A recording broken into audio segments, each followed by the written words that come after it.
cơ chiến tranh giữa Mỹ và Trung Quốc đang ở rất gần. Suốt mấy tuần liền trên các phương tiện truyền thông nước ngoài bàn luận về tình hình vùng Biển Đông đang rất gần ranh giới chiến tranh giữa Mỹ và Trung Quốc. Không hiểu tại sao lời tuyên bố của Tân Ngoại trưởng Mỹ Tillerson hỏi thượng viện được xem như một mối đe dọa sử dụng vũ lực chống Trung Quốc. Nhà bình luận phân tích của Sputnik viết, ông Tillerson đã nói cái gì khi phát biểu tại tuyên bố chống trước Ủy ban Đối ngoại của Hoa Kỳ? Ông đã tuyên bố, chúng ta sẽ phải gửi tới Trung Quốc một tín hiệu rõ ràng rằng, thứ nhất, hoạt động xây dựng đảo phải chấm dứt. Thứ hai, các ông sẽ không được phép tiếp cận các hòn đảo này. Liệu tuyên bố này có thể được xem như một dấu hiệu về việc Mỹ sẵn sàng sử dụng vũ lực chống lại sự lấn chiếm của Trung Quốc ở Biển Đông? Tuy nhiên, các nhà báo đồng nghiệp của tôi đang bàn luận về kịch bản quân sự trong tương lai. Mới đây, tờ báo có ảnh hưởng South China Morning Post có bài phân tích, trong đó so sánh tiềm năng quân sự của hai cường quốc, các hành động gần đây nhất của lực lượng hải quân hai nước ở Biển Đông, giới thiệu nhiều hình ảnh của những nguy cơ chiến đấu và tái chiến. Và bài báo này có tiêu đề rất ấn tượng, liệu trong có thể trông ngòi cho cuộc trận đua vũ trang giữa Trung Quốc và Hoa Kỳ. Sau khi đọc bài báo này, người đọc đồng ý với quan điểm đáng lo ngại như vậy. Tuy nhiên, tân bộ trưởng quốc phòng Mỹ cho biết một cách khác về chủ đề này. Trong thời gian chuyến thăm Nhật Bản và Hàn Quốc, ông đã nói lên ý kiến rằng không nên bi kịch hóa hành động của mình. Hoa Kỳ sẽ sử dụng tất cả các biện pháp ngoại giao để giải quyết các vấn đề tranh chấp của Trung Quốc. Liệu có thể nói rằng cuộc chiến tranh với Trung Quốc không nằm trong chương trình nghị sự của Hoa Kỳ? Đây là vị tướng và nhà ngoại giao Philippines người đã giữ chức ủy viên quân sự của Philippines tại Hoa Kỳ trong thời gian 10 năm. Ông cho rằng nguy cơ này bị phóng đại đến mức chiến tranh Mỹ-Trung Quốc trên Biển Đông sẽ không xảy ra. Tại sao ông tin như vậy? Ông lo rằng này xuất phát từ thực tế rằng Donald Trump là một doanh nhân và ông biết rõ ràng là sẽ có chiến tranh với đồng minh của Trung Quốc ở Việt Nam. Tuy nhiên, các nhà sử học không đồng ý với kết luận đó. Giới doanh nghiệp Mỹ đã từng làm giàu nhờ Thế chiến 1 và Thế chiến 2. Bà Haller đã ngay lập tức thoát khỏi các cuộc khủng hoảng kinh tế trong những năm 1930 sau khi bắt đầu quân sự hóa nền kinh tế. Các nhà công nghiệp và thương nhân kiếm tiền lớn nhờ chiến tranh, đó là một thực tế. Điều đáng chú ý là bên khác trong cuộc xung đột Trung Quốc không tín nhiệm người Mỹ và đã phản ứng gay gắt với các hành động của chính quyền Hoa Kỳ. Biển Đông, Mỹ dùng văn không dùng võ, Trung Quốc hoan nghênh. Trung Quốc ngày 6 tháng 2 đã hoan nghênh phát biểu của Bộ trưởng Quốc phòng Mattis. Theo đó, cần ưu tiên giải pháp ngoại giao để giải quyết các tranh chấp ở Biển Đông và chưa cần có những hành động quân sự quan trọng để ngăn chặn những hành vi áp đặt chủ quyền trái phép của Bắc Kinh ở vùng biển này. Theo Reuters, trong cuộc họp báo thường lệ tại Bắc Kinh, các nhân viên Bộ Ngoại giao Trung Quốc lực thẳng tuyên bố việc Bộ trưởng Quốc phòng Mỹ Mattis nhấn mạnh đến các biện pháp ngoại giao để giải quyết tranh chấp ở Biển Đông có giá trị như lời khẳng định và tình hình trong khu vực đang từng bước trở lại bình thường. Theo đại diện Bộ Ngoại giao Trung Quốc, điều này là phù hợp với các lợi ích chung của Trung Quốc và tất cả các nước trong khu vực. Đồng thời, Trung Quốc cũng mong muốn các nước ngoài khu vực tôn trọng những lợi ích và nguyện vọng chung của các nước trong khu vực. Trong khi đó, tờ China Daily cho rằng phát biểu của Bộ trưởng Mattis như một viên thuốc an thần giúp xóa tan những đám mây chiến tranh và nhiều người lo ngại và đang tích tụ trong môi trường Biển Đông. Hôm 4 tháng 2, trong chuyến du công Nhật Bản, Bộ trưởng Quốc phòng Mỹ Mattis chỉ trích Trung Quốc đã phá nát niềm tin của quốc gia trong khu vực. Tuy nhiên, ông chủ lầu Pháp lại cho rằng Mỹ chưa cần phải có những hành động quân sự lớn tại các vùng có tranh chấp ở Biển Đông. Trung Quốc, Mỹ và Nga bắt đầu trận đua vũ trang mới trên biển. Báo Nhân dân Trung Quốc ngày 14 tháng 2 cho rằng là tượng trưng của sức mạnh quân sự nước lớn, các động thái của tàu sân bay luôn thu hút sự chú ý của toàn thế giới. Tàu sân Ngân Gà, dư luận lại đẩy ý đến động thái mới của tàu sân bay vị trí đầu tiên của Trung Quốc. Trung Quốc, Nga và Mỹ đang tiếp tục đẩy mạnh hiện đại hóa hải quân để hỗ trợ cho các chiến lược của họ, ít nhiều đã phản ánh được cuộc trận đua vũ trang mới giữa các cường quốc này. Tờ Nhân dân Trung Quốc ngày 4 tháng 2 cho rằng là tượng trưng của sức mạnh quân sự lớn. Các động thái của tàu sân bay luôn thu hút sự chú ý của toàn thế giới. Đầu xuân năm gà, dư luận lại để ý đến động thái mới của tàu sân bay tự chế đầu tiên của Trung Quốc. Tàu sân bay Sơn Đông Trung Quốc gây chú ý. Tờ Thời báo châu Á của Hồng Kông ngày 2 tháng 2 cho rằng tàu sân bay thứ hai của Trung Quốc đã sơ bộ thành hình. Trang tin tức Yahoo của Mỹ cho rằng xu thế đóng tàu ở Trung Quốc với đại diện là tàu sân bay đang tiếp đón kế hoạch phục hưng hải quân của chính quyền Tổng thống Mỹ Donald Trump. Đợt chạy đua vũ trang mới trên biển đã lặng lẽ xuất hiện. Trải qua 2 năm 9 tháng chế tạo, tàu sân bay thứ hai hay tàu sân bay tự chế đầu tiên của Trung Quốc đã sơ bộ thành hình và có thể được đặt tên là Sơn Đông, hiện đang chế tạo tại cảng Đại Liên. Nhưng ngày tháng hoàn thành và nhiều chi tiết hơn về tàu sân bay này chưa được tiết lộ. Không lâu trước, tàu sân bay đầu tiên Liêu Ninh của Trung Quốc đã xuống Biển Đông tiến hành huấn luyện tầm xa. Việc hạ thủy biên chế của tàu sân bay mới sẽ khiến cho Đài Loan và các bên tranh chấp ở Biển Đông cảm thấy căng thẳng hơn, Đài nhấn mạnh. Tuy nhiên, so với Hải quân Mỹ có vài chục năm kinh nghiệm vận hành siêu tàu, sân bay, Trung Quốc còn có khoảng cách rõ rệt trên phương diện này. Theo báo chí Mỹ, tàu sân bay tự chế đầu tiên của Trung Quốc có ngoại hình cơ bản thống nhất với tàu sân bay Liêu Ninh, đã giữ lại mô hình cất cánh từ nhảy cầu, nhưng bố cục đường băng đã được thiết kế lại. Sau khi hoàn thành lắp đặt kết cấu đầu tàu, tàu sân bay tự chế Trung Quốc hứa hẹn hạ thủy vào cuối năm nay, nhưng sau đó vẫn cần vài năm để hoàn thành thử nghiệm các thiết bị, như thế mới có thể hình thành chiến đấu. Do hạn chế của mô hình cất cánh từ nhảy cầu, tàu sân bay Sơn Đông của Trung Quốc không có nhiều khả năng có thể cất cánh các loại máy bay cánh cố định như siêu tàu sân bay Mỹ, đặc biệt là máy bay cảnh báo sớm cồng cành. Vì vậy, tàu sân bay Sơn Đông phải dựa vào máy bay cảnh báo sớm cất cánh từ sân bay bờ biển để có được tin tức tình báo. Điều này sẽ làm cho tàu sân bay Trung Quốc khó có thể nhận được sự hỗ trợ từ máy bay triển khai ở bờ biển trong tương lai. Tàu sân bay thế hệ mới sẽ như thế nào? Ý thức được sự hạn chế của mô hình cất cánh từ nhảy cầu, Hải quân Trung Quốc tiếp tục theo đuổi mô hình cất cánh kiểu máy phóng. Các hình ảnh vệ tinh cho thấy căn cứ Hồ Lô Đảo của Trung Quốc đang xây dựng 2 máy phóng, trong đó có một máy phóng hơi nước truyền thống và một máy phóng điện từ mới nhất. Đến 2 máy phóng điện từ thì được trang bị cho tàu sân bay động cơ hạt nhân thế hệ mới USS Gredford của Mỹ. Tàu sân bay này vẫn chưa đi vào hoạt động. Việc xây dựng 2 máy phóng này của Trung Quốc được hoàn thành trong thời gian từ tháng 6 đến tháng 10 năm 2016. Các hình ảnh vệ tinh cho thấy máy bay chiến đấu J-15 của Trung Quốc từng xuất hiện ở đầu cuối một máy phóng trong đó. Ngoài ra, còn có hình ảnh cho thấy bánh đáp trước của J-15 đã lắp thiết bị hỗ trợ phóng. Những chứng cứ này cho thấy tàu sân bay trong tương lai của Hải quân Trung Quốc sẽ sử dụng phương thức cất cánh bằng máy phóng hạ cánh bằng phát đà của Mỹ. Việc đồng thời xây dựng 2 máy phóng ở căn cứ Hồ Lô Đảo cho thấy Trung Quốc đang tiến hành so sánh hai loại công nghệ này để đi đến quyết định lắp thiết bị máy phóng loại nào cho tàu sân bay thế hệ mới.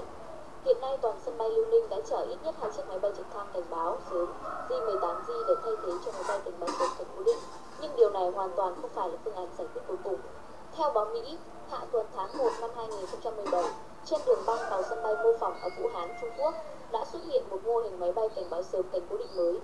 Hình ảnh cho thấy loại máy bay cảnh báo sớm này sẽ có 2 động cơ phản lực cánh quạt, 4 cánh đuôi thẳng đứng, lồng radar tròn cỡ lớn, rất giống với máy bay cảnh báo sớm E-2 của Hải quân Mỹ. Do hạ tầng thử nghiệm mô phỏng của Vũ Hán này phụ trách nhiệm vụ tiến hành thử nghiệm các hệ thống của tàu chiến Hải quân Trung Quốc, vì vậy thông qua các động thái của nó có thể phát hiện được kế hoạch tương lai của Hải quân Trung Quốc.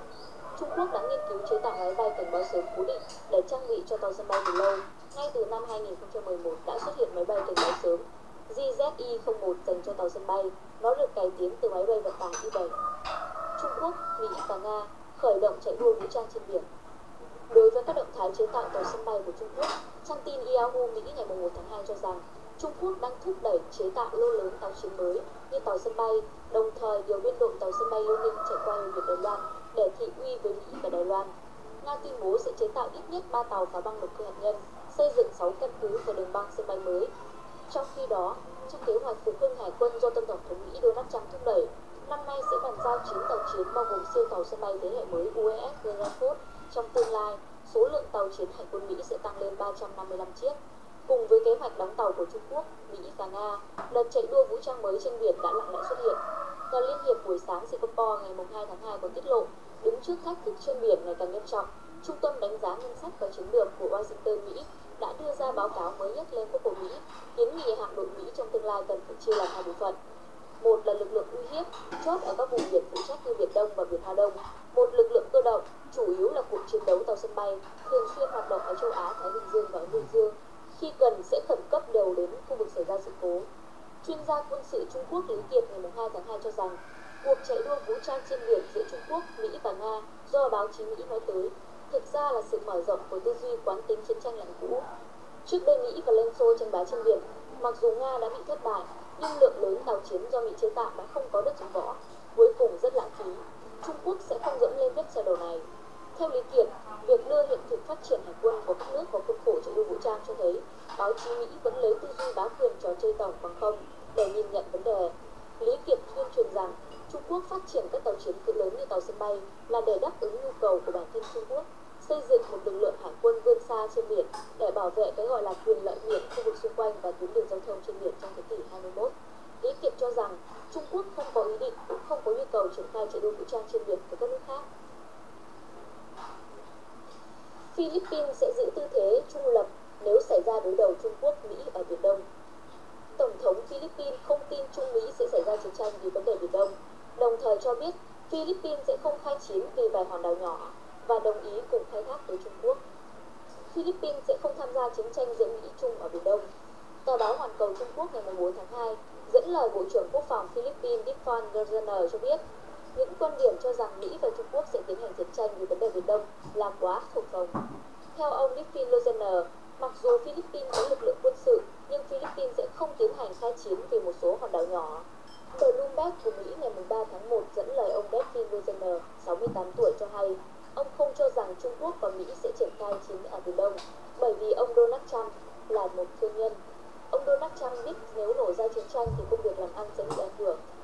Theo tiết lộ mới nhất của báo chí Mỹ, năm 2016, cố vấn Stephen Bannon của ông Donald Trump từng quả quyết rằng trong 5 đến 10 năm tới, Trung Quốc và Mỹ chắc chắn sẽ nổ ra một cuộc chiến ở Biển Đông. Người phát ngôn Bộ Ngoại giao Trung Quốc Lục Khảng ngày 3 tháng 2 lại đưa ra quan điểm về cái gọi là chủ quyền của Trung Quốc ở Biển Đông.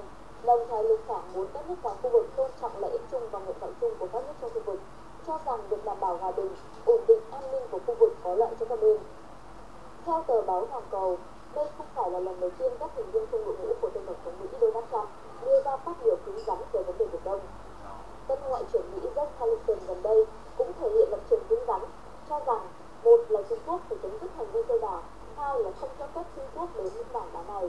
Đối với vấn đề này, Bộ trưởng Quốc phòng Philippines Lozano nghi ngờ tính khả thi của chính sách Biển Đông do ông đưa ra, đặt ra câu hỏi làm thế nào có thể chống lại những thứ đã tồn tại.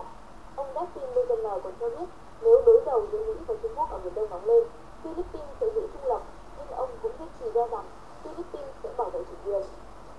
Tuy nhiên, ông Lozano cũng giống như Tổng thống Philippines tán thành cùng Trung Quốc khai thác tài nguyên thiên nhiên ở Biển Đông. Trung Quốc có thể giúp Philippines chiếm cốt biển. Tân Hoa xã Trung Quốc ngày 4 tháng 2 dẫn lời Tổng thống Philippines nói trong một buổi lễ thăm quân hàm cho tướng lĩnh gần đây, cho biết ông đã đề nghị Trung Quốc tiến hành tuần tra vùng biển quốc tế trong tình hình không xâm phạm lãnh hải của nước khác ở vùng biển phía Nam Biển Đông nhằm ứng phó với các sự kiện uy hiếp thuyền viên và tấn công tàu ở khu vực duyên hải miền Nam Philippines. Năm 2016, tổ chức vũ trang chống chính phủ Abu Sayyaf đã bắt đầu bắt cóc thuyền viên ở vùng biển Malaysia, Indonesia và Philippines, đã bắt cóc vài chục con tin và tấn công các tàu chở hàng. Theo tờ Nam Hoa buổi sáng Hồng Kông, Trung Quốc có thể sẽ bày tỏ lập trường ủng hộ và đồng ý với đề nghị của ông Duterte. Rõ ràng Trung Quốc đang có cái nhìn tích cực với ông Duterte. Ngoài ra, Trung Quốc có thể coi chủ nghĩa khủng bố là vấn đề mang tính khu vực, chứ không chỉ xem xét từ góc độ quan hệ Trung Quốc-Philippines. Theo bài viết, nếu không gia tăng nỗ lực ngăn chặn các tổ chức khủng bố phát triển mạnh lên, Trung Quốc sẽ gặp khó khăn trong việc triển khai sáng kiến một vành đai, một con đường ở khu vực. Trước đó, Trung Quốc đã triển khai hợp tác chống khủng bố với các nước châu Á khác như Malaysia. Có chuyên gia cho rằng các vùng biển liên quan không phải là khu vực tồn tại tranh chấp lãnh thổ, vì vậy tàu Trung Quốc tuần tra ở những khu vực này sẽ không quá nhạy cảm. Ông Mattis, thời điểm này chưa cần có hành động lớn ở Biển Đông. Theo hãng tin Anh Reuters, Bộ trưởng Quốc phòng Mattis cho rằng vào thời điểm này, Mỹ không cần phải có hành động quân sự quy mô lớn để đối phó với hoạt động bành trướng của Trung Quốc ở Biển Đông. Ông Mattis nói rằng, vào thời điểm này, chúng tôi nhận thấy không cần phải có bất kỳ hành động quân sự quy mô lớn nào ở Biển Đông. Ông Mattis nhấn mạnh sự cần thiết phải áp dụng các biện pháp ngoại giao trong vấn đề Biển Đông. Trước đó, trong phiên điều trần tại Thượng viện Mỹ, ông người vừa chính thức trở thành Ngoại trưởng đã đề xuất Mỹ không nên ngăn chặn Trung Quốc tiếp cận các đảo nhân tạo mà Bắc Kinh xây dựng phi pháp ở quần đảo Trường Sa. Thư ký Nhà Trắng thì nói rằng Washington sẽ cam kết bảo vệ lãnh thổ quốc tế ở Biển Đông, nhưng cho đến nay chính phủ của tân tổng thống Donald Trump chưa nêu kế hoạch cụ thể để thực hiện tuyên bố này. Bộ trưởng Quốc phòng Mỹ Mattis lưu ý rằng Hoa Kỳ hiện vẫn chưa cân nhắc đến những hành động quân sự quy mô lớn, đồng thời chỉ trích hoạt động bành trướng của Trung Quốc ở Biển Đông và cảnh báo Trung Quốc đang làm mất lòng tin của các quốc gia trong khu vực. Ngoài vấn đề Biển Đông, tại Tokyo, ông Mattis cũng tuyên bố Mỹ quyết bảo vệ các vùng lãnh thổ của đồng minh Nhật Bản, bao gồm cả quần đảo tranh chấp Senkaku ở Biển Hoa Đông, bởi Mỹ coi quần đảo này nằm trong phạm vi hiệp ước an ninh giữa Mỹ và Nhật Bản. Chuyên gia Mỹ, đảo nhân tạo ở Biển Đông có thể sẽ bị xóa sổ trong vài phút nếu có chiến tranh. Theo giáo sư Amitai Ezani, là giáo sư đại học và giáo sư quan hệ quốc tế trường đại học George Washington, nhận định trên The Diplomat, những hòn đảo nhân tạo của Trung Quốc xây dựng phi pháp ở Biển Đông trên thực tế mang rất nhiều giá trị quân sự. Chúng chỉ như các tàu sân bay bị mắc cạn và sẽ bị xóa sổ chỉ trong vài phút nếu chiến tranh xảy ra. Theo chuyên gia Ezani, những phản ứng trước các tuyên bố của ứng viên Ngoại trưởng và Nhà Trắng cho rằng Mỹ ngăn chặn Trung Quốc không được tiếp cận các đảo nhân tạo ở nước này xây dựng trái phép trên Biển Đông đã cho thấy những khó khăn mà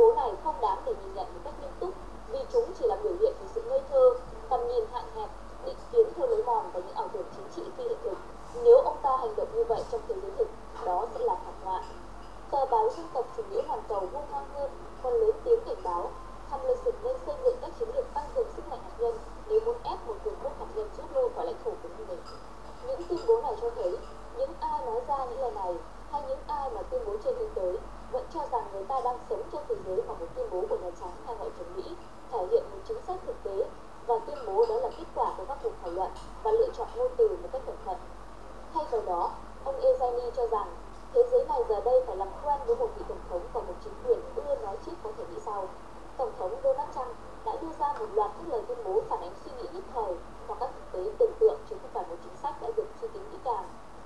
Hơn nữa, ông Ezani cho rằng những tuyên bố này đều được viết trên băng. Ngay khi mặt trời thức dậy, chúng sẽ tan ra và có thể được thay thế bởi một sự điều chỉnh, hoặc thậm chí là có thể thay đổi hẳn lập trường. Do đó, nếu trước ông Trump chỉ trích cộng đồng tình báo và buộc tội họ đứng sau chiến dịch bôi nhọ chống lại ông, sau đó ông lại tuyên bố rằng rạn nứt giữa ông và cơ quan tình báo CIA là do truyền thông thiếu trung thực.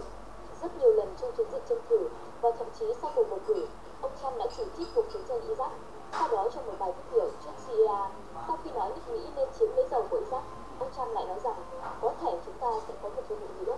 Có lúc ông lại cho rằng Nhật Bản, Hàn Quốc và Ả Rập Xê Út phải được phép phát triển vũ khí hạt nhân, nhưng chỉ vài tháng sau đó, ông lại nói rằng vấn đề lớn nhất đối với tôi trên thế giới này là kiểm soát hạt nhân và sự phổ biến hạt nhân.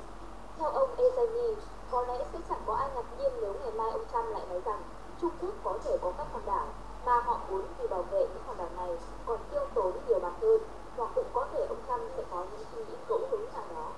Một thực tế cũng cho thấy những nhân vật chủ chốt trong hoạch định chính sách đối ngoại được ông Trump chỉ định lại không đồng tình với ông và bất đồng lẫn nhau trong các vấn đề chính yếu.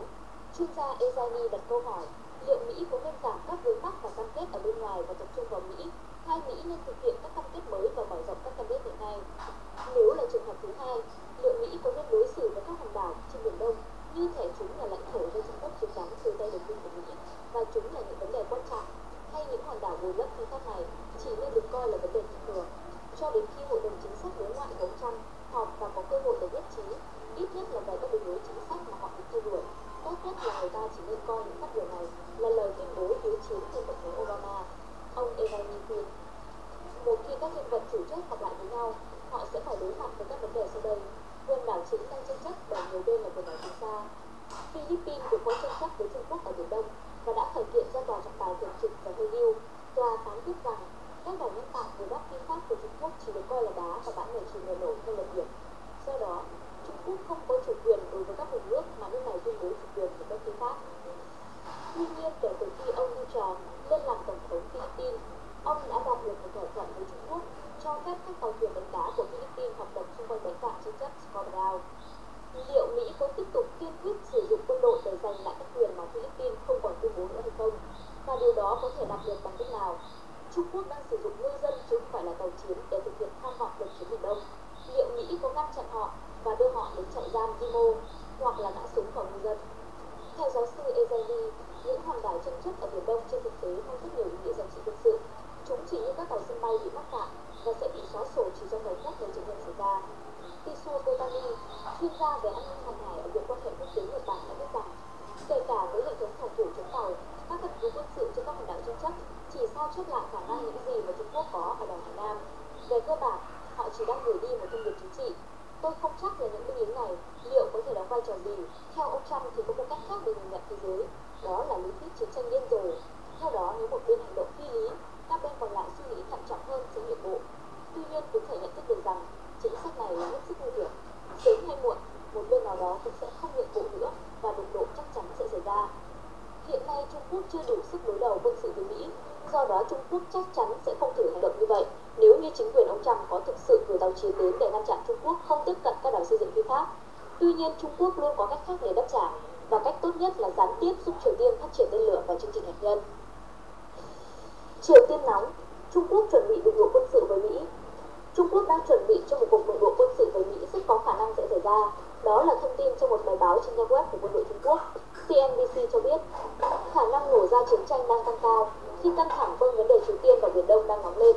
Ông Liu Gosan, một thành viên của đơn vị động viên quốc phòng thuộc Quân ủy Trung ương Trung Quốc đã viết hôm 20 tháng 1 vừa qua, đúng ngày mà ông Donald Trump chính thức nhậm chức tổng thống Mỹ. Một cuộc chiến trong nhiệm kỳ này hay chiến tranh nổ ra ngay tối nay không chỉ là những khẩu hiệu mà là sự thực. Ông Liu phát biểu trong bài bình luận. Bài bình luận này được đăng lại trước tiên trên mặt báo Hồng Kông South China Morning Post vào sáng ngày 27 tháng 1, giữa lúc những lo ngại về cuộc chiến thương mại giữa hai nền kinh tế lớn nhất thế giới đang gia tăng. Ông Lan Brimer, chủ tịch và là người sáng lập của hãng tư vấn rủi ro chính trị toàn cầu, tập đoàn Á Âu cho rằng bài báo của quân đội Trung Quốc là nhằm đe dọa hơn là phô diễn sức mạnh. Chính phủ Trung Quốc khá quan tâm đến khả năng xảy ra cuộc đối đầu trực tiếp với chính quyền ông Trump. Ông Brimer trả lời CNBC. Trước đó, Bắc Kinh đã thận trọng hơn trong việc phản ứng lại những lời phát biểu chống Trung Quốc của ông Trump. Nhưng hiện nay các quan chức Trung Quốc đang chuẩn bị cho tình huống tệ nhất có thể xảy ra và họ có thể sẽ trả đũa một cách quyết đoán để đáp lại bất kỳ chính sách nào của Mỹ mà họ coi là chống lại lợi ích của Trung Quốc, ông Blumer nhận định. Chỉ trong vòng hơn một tuần kể từ khi nhậm chức, chính quyền ông Trump đã chuyển hẳn giọng điệu của nước Mỹ từ thận trọng sang cứng rắn chống lại những yêu sách lãnh thổ ngang ngược, bất chấp luật pháp quốc tế của Trung Quốc ở Biển Đông. Ông Trump đã phát biểu vào hôm thứ Hai tuần đầu tiên sau lễ nhậm chức rằng Mỹ sẽ ngăn chặn không cho Trung Quốc chiếm cứ lãnh thổ ở vùng biển quốc tế trong khu vực. Nước Mỹ đảm bảo rằng chúng tôi sẽ bảo vệ lợi ích của mình ở đây. Người phát ngôn Nhà Trắng Sean Spicer trả lời câu hỏi liệu ông Trump có đồng ý với những lời bình luận của Ngoại trưởng được chỉ định Rex Tillerson. Trung Quốc đã lắp đặt các hệ thống vũ khí và xây dựng các đường băng quân sự trong khu vực đang tranh chấp. Trong khi đó, truyền thông do Bắc Kinh ủng hộ đã lớn tiếng đe dọa rằng Mỹ sẽ cần phải gây chiến để ngăn chặn Trung Quốc tiếp cận các đảo và xây dựng khai thác ở Biển Đông. Mỹ cần Trung Quốc hợp tác để kiểm soát các mối đe dọa từ Triều Tiên, nhưng sự thách thức đối với chính sách một Trung Quốc của Mỹ, mặc dù không có nghĩa Mỹ chính thức công nhận Đài Loan độc lập, cũng có thể làm căng thẳng Mỹ trung tăng lên. Trung Quốc không muốn có rắc rối với Mỹ, càng không muốn có rắc rối trong cuộc chạy đua chuyển giao lãnh đạo vào mùa thu năm nay, ông Blumer cho hay. Nhưng nếu rắc rối xảy ra, Trung Quốc muốn ông Trump nhận thức được hậu quả. Ngoài việc tăng cường đối thoại về quân sự, Bắc Kinh cũng tăng cường thúc đẩy các hệ thống kinh tế Trung Quốc như một biện pháp thay thế cho thứ mà nước này gọi là khủng hoảng của nền dân chủ phương Tây và tư bản chủ nghĩa. Nền dân chủ thuộc về phương Tây đã đóng vai trò tiến bộ trong lịch sử, nhưng hiện nay nền dân chủ này lại đang tồn tại những nhược điểm nghiêm trọng. Ông Zeren, bí thư đảng ủy trường Đại học Bắc Kinh nhận định như vậy. Cố vấn của ông Trump từng dự báo Mỹ và Trung Quốc sẽ xung đột từ Biển Đông. Trên thực tế, quan điểm này đã được ông Steve Bannon đưa ra trong một chương trình phát thanh từ năm ngoái.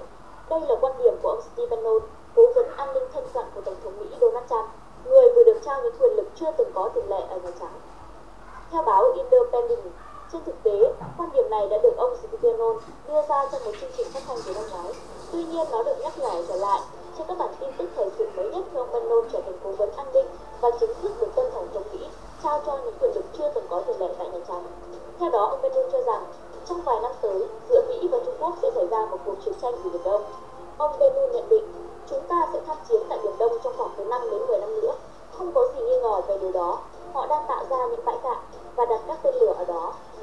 Về phía Bắc Kinh, tuần trước báo South China Morning Post của Hồng Kông dẫn lời một quan chức quân đội cao cấp của Trung Quốc cho rằng một cuộc chiến tranh với Mỹ không chỉ còn là khẩu hiệu nữa mà trở thành một thực tiễn đang diễn ra. Ông này cũng lên tiếng kêu gọi quân đội Trung Quốc tăng cường điều động lực lượng tại các khu vực Biển Hoa Đông và Biển Đông. Cuối tuần qua, ông Steve Bannon, cựu chủ tịch trang tin theo đường lối cánh tả và gai bác, đã được ông Trump bổ nhiệm một ghế trong Hội đồng An ninh Quốc gia, một ủy ban vốn chỉ dành cho các quan chức cao cấp nhất trong chính quyền Mỹ, chuyên đảm trách về các vấn đề an ninh và đối ngoại. Nghị sĩ Stephen Murphy của Đảng Dân Chủ vào ngày 1 tháng 2 đã đệ trình lên Quốc hội dự luật bác bỏ việc bổ nhiệm ông Steve Bannon vào Hội đồng An ninh Quốc gia. Chế tạo tàu sân bay thứ hai để chống hải quân Mỹ ở Biển Đông. Tờ Business Insider của Mỹ gần đây đã đăng bài viết tàu sân bay thứ hai của Trung Quốc có thể được chế tạo để chống Mỹ ở Biển Đông của tác giả Alex Lucky. Bài viết cho rằng Trung Quốc đạt được tiến triển rất lớn trong nghiên cứu chế tạo chiếc tàu sân bay thứ hai này. Báo chí Trung Quốc cho biết tàu sân bay này có thể bắt đầu tuần tra ở Biển Đông vào năm 2019. Theo tờ Hoa Nam buổi sáng Hồng Kông, tàu sân bay này đang thành hình. Báo chí Trung Quốc nhấn mạnh tàu sân bay này sẽ dùng để ứng phó với tình hình phức tạp của Biển Đông. Trung Quốc đã xây dựng bất hợp pháp mạng lưới đảo nhân tạo ở Biển Đông, thậm chí còn triển khai bất hợp pháp các trang bị trên các đảo đó. Tàu sân bay đặc dụng triển khai ở khu vực này có thể giúp cho Trung Quốc củng cố yêu sách vô lý của họ. Tàu sân bay thứ hai của Trung Quốc rất có thể được đặt tên là Sơn Đông. Nó giống với tàu sân bay đầu tiên của Liêu Ninh của Trung Quốc.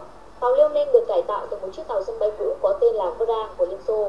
Giống như tàu sân bay duy nhất Kuznetsov của Nga, tàu sân bay Trung Quốc cũng được thiết kế cất cánh kiểu nhảy cầu. Trong khi đó, tàu sân bay Mỹ sử dụng máy phóng. Loại thiết bị này có thể đem lại động lực mạnh mẽ hơn để máy bay cất cánh từ tàu sân bay. Tàu sân bay áp dụng thiết kế cất cánh kiểu nhảy cầu sẽ không thể giúp cho máy bay hạng nặng mang đầy đạn dược và nhân liệu như tàu sân bay Mỹ. Vì vậy, hiệu quả và bán kính tác chiến sẽ bị hạn chế rất lớn. Nhưng nghiên cứu sinh quan hệ quốc tế Tyler Marvin từ phân hiệu San Diego, Đại học California cho rằng theo ý tưởng thiết kế từ những tàu sân bay cỡ nhỏ này của Liên Xô, mục đích sử dụng chủ yếu là tiến hành phòng thủ duyên hải, chứ không phải là điều động lực lượng trên đại dương. Theo đánh giá của Tyler Marvin, do NATO và Tổ chức Liên hiệp Warsaw rất có khả năng xảy ra đối đầu quy mô lớn ở châu Âu. Thời sau của chiến tranh lạnh, các nhà hoạch định Liên Xô nghiêng về bảo vệ pháo đài, có lực lượng hùng hậu trấn giữ. Những pháo đài này sẽ được dùng để bảo vệ tàu ngầm trang bị tên lửa đạn đạo chứ không phải nghiêng về triển khai lực lượng trên đại dương. Vài năm qua, Hải quân Trung Quốc luôn thúc đẩy hiện đại hóa với tốc độ nhanh chóng, cũng đặc biệt nhấn mạnh tiến hành bảo vệ tàu ngầm. Vì vậy, mặc dù tàu sân bay Trung Quốc có thể sẽ không triển khai ở Libya, cũng có thể không có khả năng điều động như tàu sân bay Mỹ, nhưng lại có thể được chế tạo để ứng phó với vấn đề Biển Đông. Không thể chỉ trông chờ vào việc nước có dân số lớn nhất thế giới, Trung Quốc sẽ chỉ chế tạo được 2 tàu sân bay. Tờ tuần san Defense News gần đây cho rằng, nhìn vào các hành động vệ tinh, Trung Quốc đang nghiên cứu phát triển máy phóng để lắp cho tàu sân bay mới của họ. Philippines chính thức đề nghị Trung Quốc viện trợ vũ khí, trang bị. Việc Philippines mua vũ khí của Trung Quốc đã trực tiếp phản ánh được sự cải thiện to lớn của quan hệ hai nước, càng cho thấy sự lệ thuộc của Philippines đối với Trung Quốc. Theo trang tin Sina Trung Quốc ngày 9 tháng 2, Tổng thống Philippines Dutra đã nhiều lần công khai tuyên bố mua sắm vũ khí của Trung Quốc và hy vọng có được sự hỗ trợ của Trung Quốc để duy trì an ninh đất nước. Theo tờ Philippines Star ngày 8 tháng 2, dẫn lời Bộ trưởng Bộ Quốc phòng Philippines ngày 7 tháng 2 cho biết, Philippines đã chính thức đề nghị Trung Quốc cung cấp đạn dẫn đường chính xác, thuyền máy và máy bay không người lái. Đây là một phần viện trợ của Bắc Kinh dành cho chính quyền Tổng thống Philippines nhằm chống ma túy và chống khủng bố. Ông Delphine Loren Reyner cho biết, ông đã gửi một bức thư cho đại sứ Trung Quốc tại Philippines Triệu Giám Hoa về việc Trung Quốc cam kết cung cấp vũ khí trang bị trị giá 14 triệu đô la Mỹ cho chính phủ Philippines. Sau khi quan hệ hai nước dịu đi, ngoài khoản viện trợ riêng 14 triệu đô la Mỹ, Trung Quốc còn bày tỏ sẵn sàng cung cấp các khoản vay lãi suất thấp lâu dài 5 triệu đô la Mỹ để Philippines mua các trang bị quân sự khác. Theo cách nói của Tổng thống Philippines, Philippines sẽ chi phí cho vụ mua bán này theo hình thức vay thời hạn 25 năm. Khi được hỏi về khả năng Tổng thống Philippines Rodrigo Duterte đã đề nghị Bắc Kinh cho cung cấp đạn đường dẫn chính xác, ông Delphine Loren cho biết, chúng tôi cần rất nhiều trang bị như thuyền máy và máy bay không người lái. Lô trang bị này sẽ được cung cấp bằng hình thức viện trợ. Công dụng của đạn dẫn đường chính xác là tấn công chính xác mục tiêu để giảm đến mức thấp nhất tổn thất có liên quan. Ông Delphine Loren trình độ tiên tiến của đạn dẫn đường chính xác không bằng tên lửa. Tên lửa có thể mang theo đầu đạn thông thường hoặc hạt nhân. Khoảng 3 tuần trước, ông Delphine Loren cho biết đã cung cấp danh sách trang bị quân dụng mà Philippines muốn có được. Ông Delphine Loren cho hay, chúng tôi còn chưa đi Trung Quốc, chỉ gửi danh sách cho họ. Một khi chính phủ Trung Quốc phê chuẩn cung cấp lô trang thiết bị này, Philippines sẽ cử người đến Trung Quốc khảo sát trang bị. Theo trang tin Sina, vũ khí mà Trung Quốc cung cấp cho Philippines đã được chuẩn bị tốt, có thể giao hàng bất cứ lúc nào. Quân đội Philippines sẽ cử tướng đến Trung Quốc nhận vũ khí. Do trước đó Mỹ đã hủy khoản viện trợ 26.000 khẩu súng trường M16, những vũ khí này chủ yếu để dùng để chống khủng bố, tấn công lực lượng du kích và chống ma túy. Vì vậy dự tính, lần này Trung Quốc rất có khả năng cung cấp súng trường tiếp 97 loại xuất khẩu cho Philippines. Loại súng này đã được Trung Quốc xuất khẩu cho Đông Nam Á, Trung Đông, Nam Mỹ và nhiều nước châu Phi. Loại súng này ít được trang bị ở trong nước, được trang Sena cho biết là thích hợp với quân đội Philippines. Khoản giao dịch thứ hai sẽ có phạm vi rộng hơn, có thể bao gồm các vũ khí dẫn đường chính xác như bom dẫn đường vệ tinh phi đằng 3, máy bay tấn công không người lái Thái Hồng 3 hoặc Thái Hồng 4. Trong đó Thái Hồng 3 là một loại máy bay không người lái đa dụng, sải cánh dài 8 m, trọng lượng cất cánh tối đa 650 kg, tải trọng nhiệm vụ tối đa là 180 kg, hoạt động liên tục trong 15 giờ, tốc độ tối đa 256 km/h, trần bay tối đa là 7.000 m.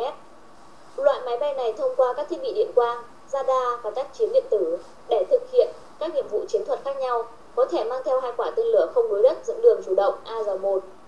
Trong khi đó, máy bay không người lái Thái Hồng 4 tiên tiến hơn, sải cánh 18 m, trọng lượng cất cánh tối đa 1.350 kg, hành trình tối đa 5.000 km, độ cao tuần tra khoảng 5.000 đến 7.000 m, tốc độ tuần tra 150 đến 180 km/h.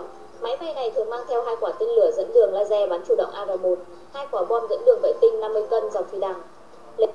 Lấy tác chiến của một máy bay không người lái làm ví dụ, nó lắp 4 quả tên lửa AR-1 và thực hiện tấn công một lần, có thể tiêu diệt một trung đội xe tăng hoặc 4 cộng sự cố định.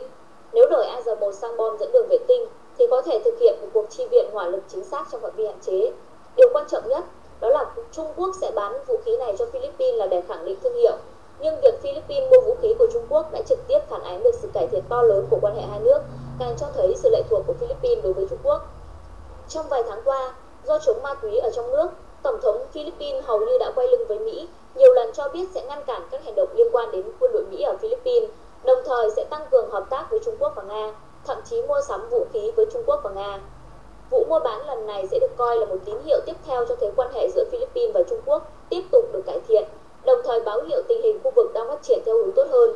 Trang tin Sina Trung Quốc vui mừng bình luận. Ngoài ra, báo chí Philippines còn dẫn lời Bộ trưởng Bộ Quốc phòng Philippines cho biết Philippines vẫn chưa đạt được bất cứ thỏa thuận chính thức nào với Nga. Nga cũng bày tỏ lạc quan trong việc cung cấp trang bị quốc phòng cho Philippines. Ông cho biết bản ghi nhớ hợp tác quân sự với Nga sẽ được ký kết trong thời gian thăm Nga vào tháng 5 tới của Tổng thống Philippines Ông khẳng định quân đội Philippines và Nga có thể đạt được thỏa thuận thăm viếng và tập trận chung, giống như giao lưu, diễn tập, thăm nhau giữa quân đội với quân đội. Nó sẽ bao gồm chuyển giao công nghệ, chuyển nhượng thiết bị cho chúng tôi. Tướng Trung Quốc nêu tàu sân bay Mỹ không có lối về nếu nổ ra chiến tranh Biển Đông. Tướng học giả Trung Quốc Kiều Lương cho rằng hiện nay không cần lo ngại về khả năng Trung Quốc và Mỹ sẽ xảy ra chiến tranh ở Biển Đông, nhưng nếu có khả năng chiến tranh thật thì tàu sân bay Mỹ sẽ không có lối về.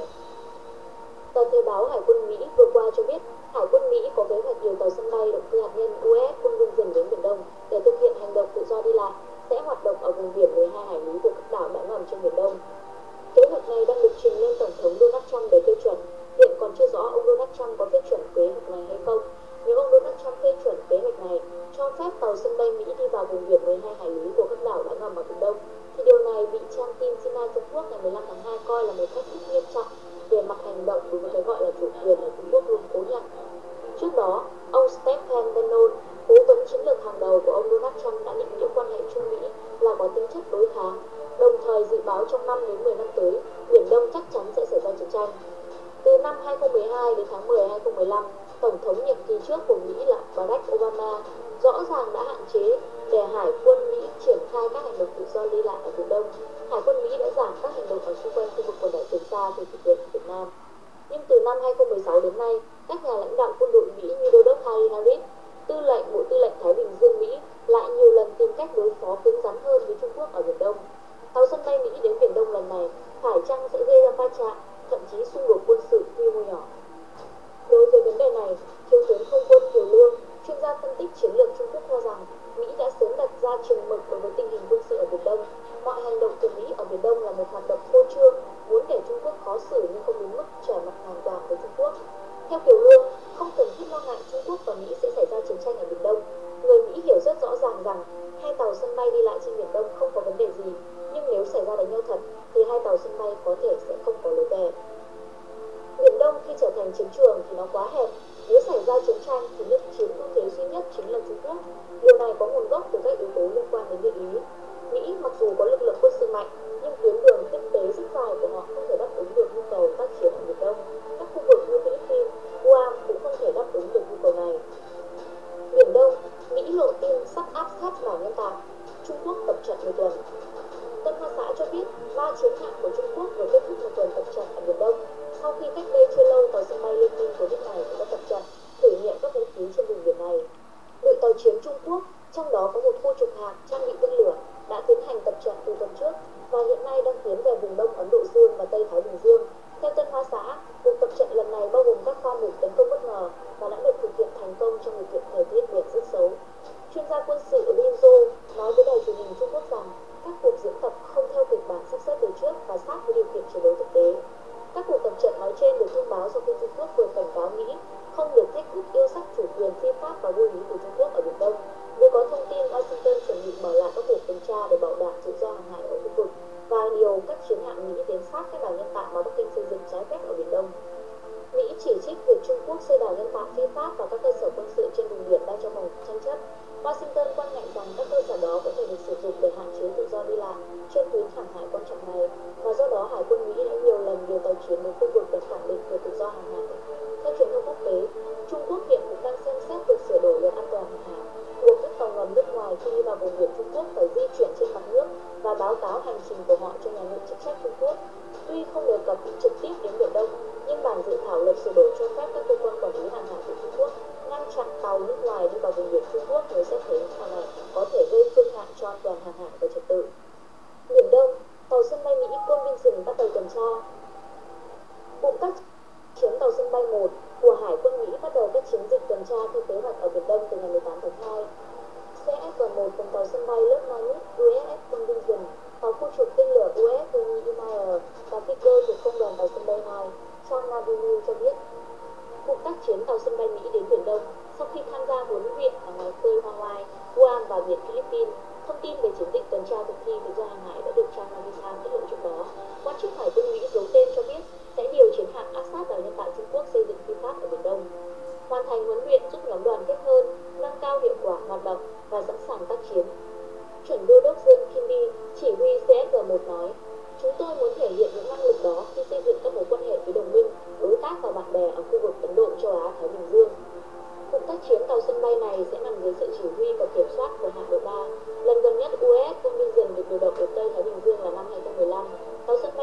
đó tham gia tập trận song phương với Hải quân và Không quân Malaysia tại khu vực trên Biển Đông.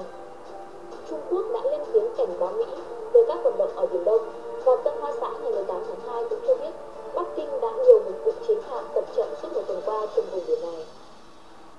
Báo Trung Quốc khoe 9 loại vũ khí đáp trả Mỹ ở Biển Đông. Sử dụng vấn đề Biển Đông đã là một chiến lược của Mỹ. Hành động sẽ quyết đoán hơn, triển khai thường xuyên hơn các hoạt động tự do đi lại. Sina Trung Quốc công bố 9 loại vũ khí đáp trả Mỹ. Sina tuyên truyền về logic bá quyền của Mỹ ở Biển Đông. Trang tin Sina Trung Quốc ngày 17 tháng 2 có bài viết tuyên truyền cho rằng hiện nay đội ngũ cầm quyền của tân tổng thống Mỹ Donald Trump là một đội ngũ diều hâu hoàn toàn, bao gồm Bộ trưởng Quốc phòng James Mattis và cố vấn hàng đầu Nhà Trắng Stephen Bannon. Thái độ của ông James Mattis đã thể hiện rõ trong chuyến thăm Nhật Bản, còn ý định của Tổng thống Donald Trump đã thể hiện trực tiếp hơn khi gặp gỡ Thủ tướng Nhật Bản Shinzo Abe ngày 10 tháng 2. Khi đó, ông Donald Trump tuyên bố Mỹ tập trung toàn bộ sức mạnh quân sự, bao gồm vũ khí thông thường và vũ khí hạt nhân, để bảo vệ Nhật Bản. Cam kết này không thay đổi. Như vậy, ông Donald Trump đã từ bỏ chính sách mơ hồ, thể hiện rõ thái độ đối đầu với Trung Quốc về quân sự. Những vũ khí trang bị hiện đại công nghệ cao mới của Mỹ đang gấp rút được triển khai ở xung quanh Trung Quốc. Những vũ khí trang bị này bao gồm radar sóng ngắn X triển khai ở bán đảo Triều Tiên, máy bay cảnh báo sớm E-2D triển khai ở căn cứ Awakuni ở Nhật Bản. 16 máy bay chiến đấu tàng hình F-35B đã và sẽ triển khai ở căn cứ Awakuni, triển khai máy bay chiến đấu thế hệ thứ 5 tiên tiến nhất F-22 ở căn cứ không quân Kaneda và Naha, Nhật Bản, cân nhắc triển khai tàu khu trục tàng hình mới Sunwak ở khu vực đảo Jeju. Có chuyên gia phân tích cho rằng chính quyền Tổng thống Mỹ Donald Trump có lẽ thực sự muốn tập trung nguồn lực vào ứng phó với các thách thức từ Trung Quốc, bao gồm các yêu sách lãnh thổ vô lý, vi pháp ở Biển Đông, các hoạt động trên Biển Hoa Đông và việc xây dựng hiện đại hóa nhanh chóng Hải quân Trung Quốc. Quân đội Mỹ vẫn tiếp tục thực hiện học thuyết tác chiến, can dự vào cơ động ở vùng biển quốc tế trên toàn cầu, một học thuyết phát triển trên cơ sở tác chiến thống nhất không, hải quân. Tân chính phủ Mỹ xác định Biển Đông là một vùng biển quốc tế của thế giới để thực hiện thuyết học này. Trong thời gian tới, thách thức trước tiên của Trung Quốc chính là các hành động tự do đi lại của quân đội Mỹ. Theo Sina, ý định thực sự của Mỹ là tiếp tục sử dụng vấn đề Biển Đông để kiềm chế Trung Quốc, bao gồm cả can thiệp vào khu vực quần đảo Hoàng Sa thuộc chủ quyền của Việt Nam đang bị Trung Quốc chiếm đóng, một khu vực rất quan trọng đối với Trung Quốc ở Biển Đông. Theo Sina, trên thực tế, chỉ có quốc tế hóa vấn đề Biển Đông thì Mỹ không có lý do để thường xuyên can thiệp. Đằng sau điều này là logic bá quyền của Mỹ. Theo chiến lược an ninh quốc gia Mỹ, Mỹ sẽ tiếp tục giúp đỡ các nước được hoạt động ở các vùng biển quốc tế trên toàn cầu, thúc đẩy an ninh, bảo đảm sử dụng lâu dài các tài nguyên ở vùng biển quốc tế. Dưới sự lãnh đạo của ông chủ Nhà Trắng mới Donald Trump, Mỹ có thể tiếp tục tái vũ trang quy mô lớn như thời kỳ Tổng thống Ronald Reagan. Ngoài ra, Mỹ sẽ tìm kiếm các lợi ích dựa trên sức mạnh. Chẳng hạn, Nhật Bản đã tuyên bố đóng góp 150 tỷ đô la Mỹ để Mỹ đảm bảo an ninh cho Nhật Bản. Các tài nguyên, vị trí chiến lược của Biển Đông chắc chắn sẽ được Mỹ đặc biệt quan tâm. Can thiệp vào Biển Đông sẽ trở thành một bước đi quan trọng trong bàn cờ lớn của Mỹ. Mỹ sẽ tự do đi lại thường xuyên hơn ở Biển Đông.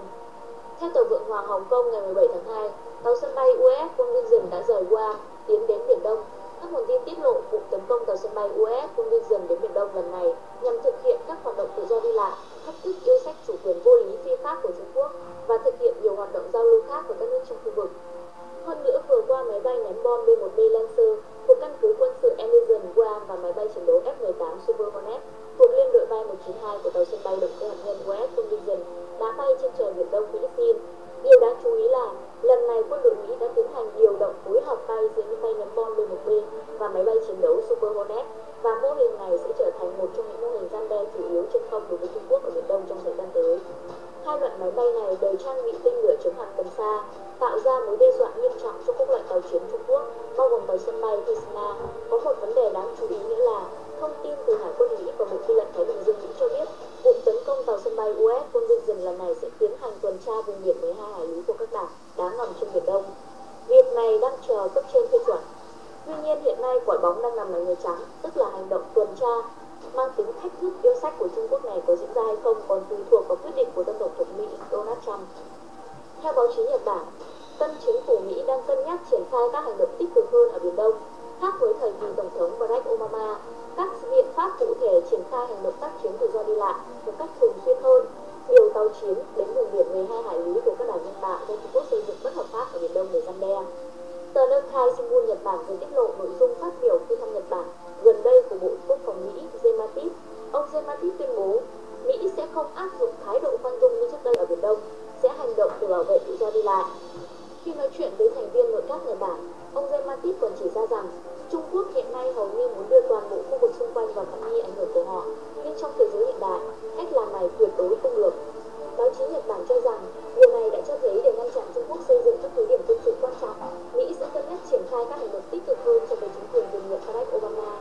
Biện pháp cụ thể hầu như là thực hiện kế hoạch tự do đi lại thường xuyên hơn trước đây, sẽ điều tàu chiến Mỹ tiến hành răn đe ở vùng biển 12 hải lý do đảo nhân tạo Trung Quốc xây dựng phi pháp ở Biển Đông. Tờ Thể báo Hải quân Mỹ cũng nhấn mạnh, Hải quân Mỹ đang có kế hoạch nhiều tàu chiến hơn đến Biển Đông, thông qua các hành động tự do đi lại đưa ra thách thức mới cho đối sách chủ quyền vô lý phi pháp của Trung Quốc đối với các đảo đáng ngầm ở Biển Đông. Trung Quốc có 9 loại vũ khí đối phó Mỹ. Đối với vấn đề này, Trung Quốc hiện nay đang tìm cách hạn chế các hành động mang tính thách thức nói trên quân đội Mỹ. Kênh tin Sina Trung Quốc ngày 17 tháng 2 khai rằng hiện nay Trung Quốc đã có khả năng chống can thiệp và chống tiếp cận khu vực và trên biển. Hiện nay Trung Quốc có 9 loại vũ khí trang bị như tên lửa đạn đạo tầm trung Đông Phong 21D, máy bay ném bom HK-6, các máy bay chiến đấu như J-10, J-20 và Su-30, tên lửa phòng không S-300, tàu sân bay Liêu Ninh, tàu ngầm hạt nhân và vũ khí chống vệ tinh. 9 loại vũ khí này đã tạo ra mối đe dọa nghiêm trọng cho Mỹ trên toàn cầu, Sina nhấn mạnh. Ngoài ra, sức tuyên truyền về công tác quân sự trên mặt báo, quân đội Trung Quốc đang triển khai một đợt huấn luyện diễn tập quy mô lớn kéo dài từ Biển Đông đến Đông Ấn Độ Dương và Tây Thái Bình Dương. Sự lựa chọn thời điểm cho các hoạt động phô trương sức mạnh này rõ ràng nhằm đối phó với khả năng cuộc tấn công vào sân bay Mỹ triển khai hành động tự do đi lại ở Biển Đông trong thời gian tới. Biển Đông, Mỹ nắm gót chân Asin, đảo nhân tạo phi pháp ở Trung Quốc. Trong bất kỳ cuộc đối đầu quân sự nào với Mỹ, các tiền đồn trên biển của Trung Quốc cũng gần như chắc chắn sẽ nhanh chóng bị hạ gục sau những cuộc công kích và tấn công bằng tên lửa hành trình tàn phá các cơ sở quân đội của Trung Quốc và bắt giữ các binh sĩ vận hành. National Internet phân tích. Trong những năm gần đây, Trung Quốc đã tuyên bố chủ quyền phi pháp ngang ngược với gần 90% diện tích Biển Đông. Hiện thực hóa các tuyên bố này bằng cách bồi lấp trái phép các đảo nhân tạo. Việc phát hiện Trung Quốc quân sự hóa các đảo nhân tạo phi pháp này không có gì đáng ngạc nhiên, mà điều khiến người ta kinh ngạc vai trò của những hòn đảo xây dựng trái phép này như thế nào trong việc bảo vệ các mục tiêu chiến lược của Trung Quốc. Theo National Internet, chiến dịch quân sự hóa Biển Đông của Trung Quốc bắt đầu từ năm 2009, khi nước này cung cấp cho Liên Hợp Quốc bản đồ của cái gọi là đường chín đoạn trên Biển Đông và cho rằng đó là ranh giới lãnh thổ của Trung Quốc. Kể từ đó, Trung Quốc đã bồi lấp ít nhất 7 dạng san hô và các đảo nhỏ trên biển bao gồm đá Suy, đá Vạch Khăn, đá Gạc Ma, đá Tương Nghĩa, đá Gơ Ven, đá Chữ Thập và đá Trần Biên. Theo Tổ chức Sáng kiến Minh Bạch Hàng hải châu Á, Bắc Kinh đã bồi lấp trái phép hơn 3.200 ha đất ở Biển Đông. Ban đầu, Trung Quốc tuyên bố lý do cái gọi là lãnh thổ của họ được mở rộng vì các mục tiêu hòa bình, từ cứu trợ người đi biển đến phục vụ nghiên cứu khoa học. Cho dù nhiều đảo trong số đó hiện có các đường băng quân sự, súng phòng không và chống tên lửa, các vũ khí hải quân, đá Châu Viên hiện sử dụng thiết bị radar cảnh báo sớm tần số cao để phát hiện máy bay đang đến gần. Điều này có vẻ không phù hợp với nhiệm vụ hòa bình. Xa hơn về phía Bắc, Trung Quốc đã lắp đặt hệ thống tên lửa đất đối không tầm xa trên đảo Phú Lâm ở quần đảo Hoàng Sa. Theo National Internet, việc Trung Quốc chiếm cứ lãnh thổ bất hợp pháp trên Biển Đông và rời xa tôn chỉ trỗi dậy hòa bình, thuật ngữ mà ông Hồ Cẩm Đào đưa ra thật khó hiểu. Trung Quốc đã bị các nước láng giềng cảnh giác và dính líu xung đột với các cường quốc khác, gồm cả Mỹ, Ấn Độ và Nhật Bản. Một giả thuyết giải thích hiện tượng này cho rằng giới lãnh đạo Trung Quốc có thể đã suy tính rằng việc đảm bảo an toàn cho một pháo đài phục vụ căn cứ răn đe hạt nhân của Trung Quốc trên biển xứng đáng với hậu quả mà ngoại giao nước này đã gây ra. Trong chiến tranh lạnh, các tàu ngầm tên lửa đạn đạo của Liên Xô được triển khai từ hai pháo đài bảo vệ trên biển Barents ở phía Đại Tây Dương và biển Okhotsk ở phía Thái Bình Dương. Ở đó, tàu ngầm tên lửa của Liên Xô có thể được che chắn bởi lực lượng không quân và hải quân trên biển trước tàu chiến, máy bay và tàu ngầm tấn công của kẻ địch. Bộ đôi tên lửa hạt nhân trên mặt đất và trên biển của Trung Quốc dựa vào 4 tàu ngầm hạt nhân mang tên lửa đạn đạo lấp cấn. Trung Quốc tin rằng các hệ thống phòng thủ tên lửa đạn đạo của Mỹ đe dọa độ tin cậy khả năng răn đe hạt nhân khiêm tốn của Trung Quốc. Theo quan điểm của Trung Quốc, điều này khiến pháo đài bảo vệ trở nên quan trọng hơn. Vị trí của Trung Quốc chỉ trao cho nước này duy nhất một đại dương là Thái Bình Dương để xây dựng pháo đài của mình. Bắc Thái Bình Dương có hạm đội 7 của Mỹ và gần 50 tàu khu trục của lực lượng phòng vệ Nhật Bản. Đó là khu trục không lớn khác của Trung Quốc. Ngược lại, Biển Đông lại chỉ bị bao quanh bởi một số nước tương đối yếu và không thể đe dọa tàu ngầm mang tên lửa hạt nhân của Trung Quốc. Tàu chiến và máy bay bay qua Biển Đông chỉ là một khía cạnh, nhưng sự hiện diện lâu dài ở đây đã củng cố vị thế của Trung Quốc trong khu vực. Nó cũng cho phép lắp đặt mạng lưới cảng biển lâu dài như hệ thống radar HF trên đáy Châu Viên. Cảng biển và đường băng đang được xây dựng gần như chắc chắn sẽ bảo vệ khu vực với sự hỗ trợ từ đại lục, từ một chiến dịch tác chiến chống tàu ngầm phức tạp được thiết kế để hỗ trợ vũ khí hạt nhân trên biển của Trung Quốc. Nhiều khẩu đội tên lửa phòng không như HQ-9 và tên lửa chống hạm trên mặt đất đều có thể bảo vệ các thiết bị quân sự khác như là đường băng và hệ thống radar. Florida. Các hoạt động thực thi tự do hàng hải gần đây của Mỹ và các đồng minh sẽ được sử dụng như sự biện minh cho Trung Quốc phòng thủ mạnh hơn. Nói một cách mỉa mai thì Trung Quốc tăng cường quân sự hóa khu vực để đáp trả hiện diện quân sự ngày càng tăng của Mỹ. Điều này chỉ ra gót chân an sinh của các đơn vị đồn trú trên đảo Trung Quốc. Đó là về lâu dài chúng không thể bảo vệ được, không giống như tàu thuyền, các đảo đá đều cố định và sẽ không bao giờ di chuyển đi đâu được. Các đảo đá nhỏ không thể dự trữ đủ quân lính, cũng như thức ăn, nước uống, điện năng và tên lửa phòng không để duy trì các tiền đồn phòng thủ hữu hiệu. Như những gì đã xảy ra trên thực tế trận chiến tại Romina và Okinawa thì không có sự phòng thủ hữu hiệu nào lâu dài cho các hòn đảo, thậm chí chỉ cách vài dặm. Theo National Internet, trong bất kỳ cuộc đối đầu quân sự nào với Mỹ, các tiền đồn trên biển của Trung Quốc cũng gần như chắc chắn sẽ nhanh chóng bị hạ gục sau những cuộc không kích và tấn công bằng tên lửa hành trình, tàn phá các cơ sở của quân đội Trung Quốc và bắt giữ các binh sĩ vận hành. Liệu Trung Quốc sẽ đáp trả ra sao trước một cuộc tấn công bằng pháo đài hạt nhân là một câu hỏi mở lên được lời cân nhắc cẩn thận, vì chiến thắng trên Biển Đông có thể sẽ không phải báo trước sự kết thúc của một chiến dịch, mà là mở ra một chiến dịch nguy hiểm mới. Các tiền đồn quân sự của Trung Quốc trên Biển Đông vi phạm vào hiệp ước không quân sự hóa trên vùng biển này của Trung Quốc. Cho dù khu vực này có giá trị chiến lược rất lớn, các tiền đồn này là một giải pháp quốc phòng yếu kém, sẽ bị tiêu diệt nhanh chóng nếu chiến tranh xảy ra. Trung Quốc sẽ khôn ngoan trong việc xem những hòn đảo này chỉ là giải pháp tạm thời, cho đến khi hải quân nước này đủ tàu và sức mạnh để duy trì sự hiện diện lâu dài trên biển. Trung Quốc khả năng chấn Su-35 trên tuyến Biển Đông. Một trung đoàn không quân của chiến khu miền Nam triển khai ở đảo Hải Nam có khả năng sẽ tiếp nhận toàn bộ các máy bay chiến đấu mới Su-35 của Nga triển khai trên tuyến Biển Đông. Trang tin Sina của Trung Quốc cho rằng báo chí nước ngoài gần đây cho hay trong năm 2017 Nga sẽ bàn giao 10 máy bay chiến đấu Su-35 cho Trung Quốc. Ngoài ra, gần đây một nguồn tin cho biết hoạt động huấn luyện sau Tết Nguyên đán của một trung đoàn không quân thuộc chiến khu miền Nam ở cực Nam Trung Quốc đã xuất hiện loại máy bay chiến đấu bị tình nghi là Su-35. Theo Sina, sau khi tiếp nhận máy bay chiến đấu Su-27 SK-UBK vào năm 1996, trình độ huấn luyện và sức chiến đấu của trung đoàn không quân nêu trên đã được tăng cường. Tuy nhiên, những dòng máy bay Su-27 này đã được phục vụ được hơn 20 năm, đang đối mặt với nguy cơ lão hóa và khả năng khó chiến thắng được trước đối thủ. Trong khi đó, các đơn vị khác của không quân Trung Quốc cũng đã được đổi vũ thay mới bằng việc trang bị các máy bay chiến đấu như J-11BBS, J-10BC. Nhưng theo báo chí Nga, ngày 25 tháng 12 năm 2016, Trung đoàn không quân nói trên đã nhận được 4 máy bay chiến đấu thế hệ 4+, đó là Su-35 của Nga. Điều này có ý nghĩa sâu xa.